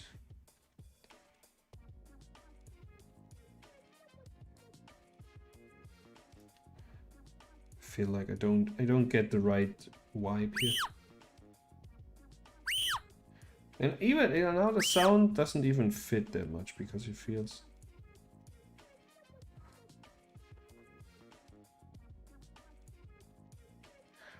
I think I want to keep the mouth more open at that pose, because I don't get the, I don't feel his excitement of the actual screaming.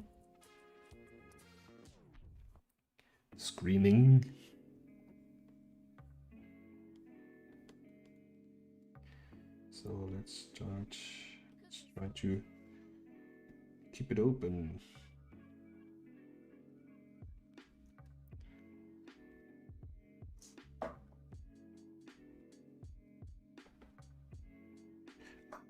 We're missing as well. We're missing the eyebrows. That may be as well a reason why we lose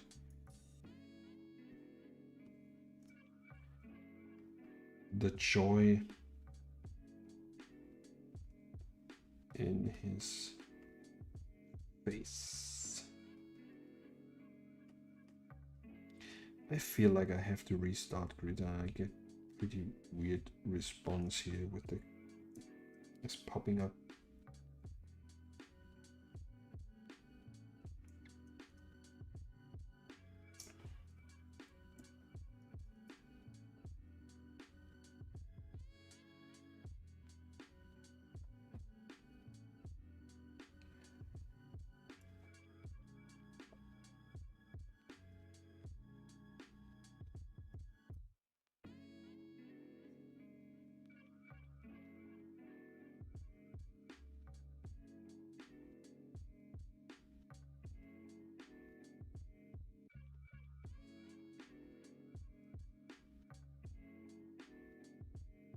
I don't know if those googly eyes work.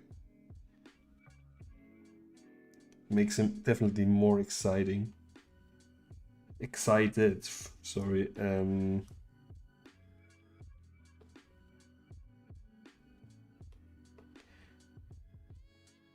maybe we can even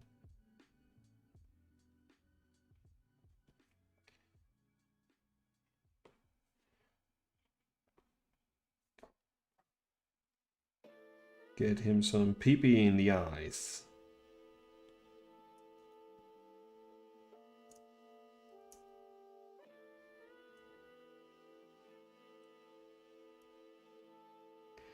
So I kind of need to see the mustache though.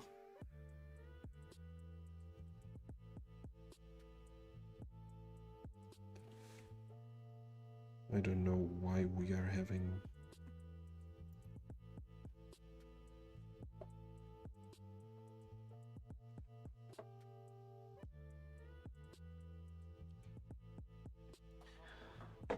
Well...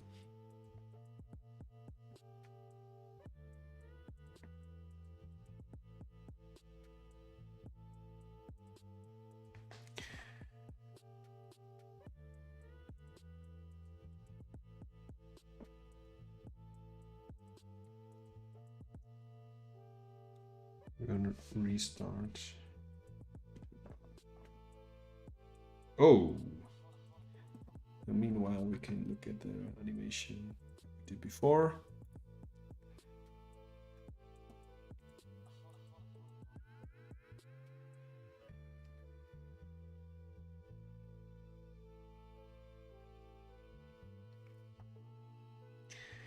And here I want to draw in the body. Seems like basic in between.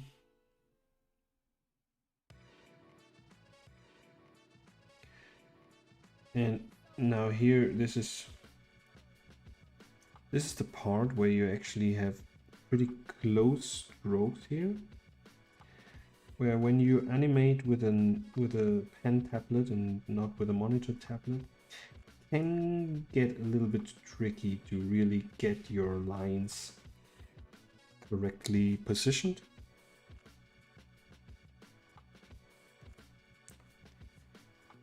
But don't limit yourself because of your tools.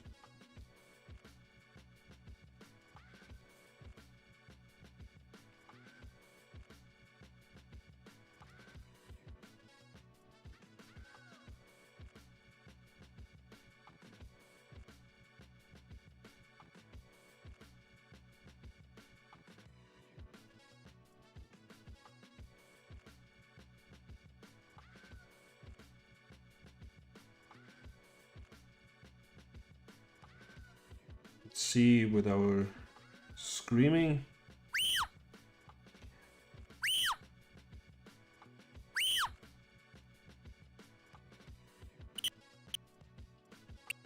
Are we missing, like, we have a definitely lack of eyebrows here.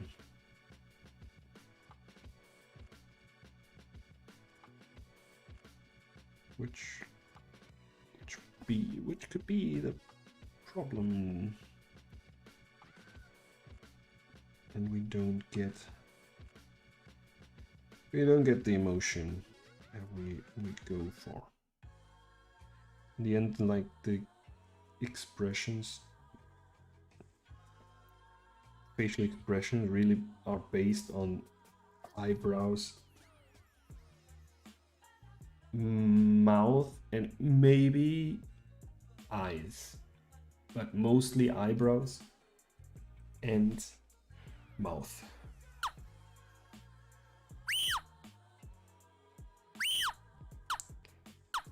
Oh, okay, I'm going mute. So, well, I'm quite happy with that.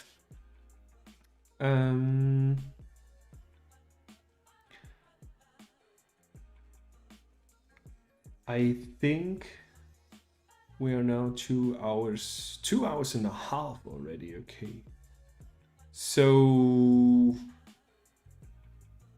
I would say we leave it here and continue on Friday and do maybe already a cleanup, because the only thing that's missing is a little bit in the body.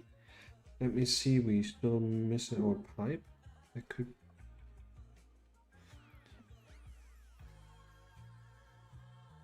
And yeah, well, after all, it turned out quite all right, I would say. I'm pretty happy considering what we had in the last stream and the initial problems of actually getting the right movement. But hey, we did it again. Kickflip was completely new, a new field I've never covered. This is something completely new, but I think we are at a good point, and maybe continue doing facial expressions. I don't know. I feel like we need to... There's still something we can add to that to make it like a piece on its own, because right now it just seems like a character that's missing background and the whole context inside of video, whatever. So we can see, like, I would love to finish every clip we do as a final result that could stand on its own. And yeah, let's see where we get there. Okay, thanks a lot for watching. If you like the video, you know what to do. Like, comment, subscribe. And yeah, as I said before, if anybody watching this right now, or actually gonna watch 2.5 hours of uploaded video and reaching this point, if you feel like you have something you want to share here and want me to look at or whatsoever, like, I wouldn't care. Like, I would love to do that, right? So yeah, thanks a lot. Have a great day and see you on Friday. Cheers.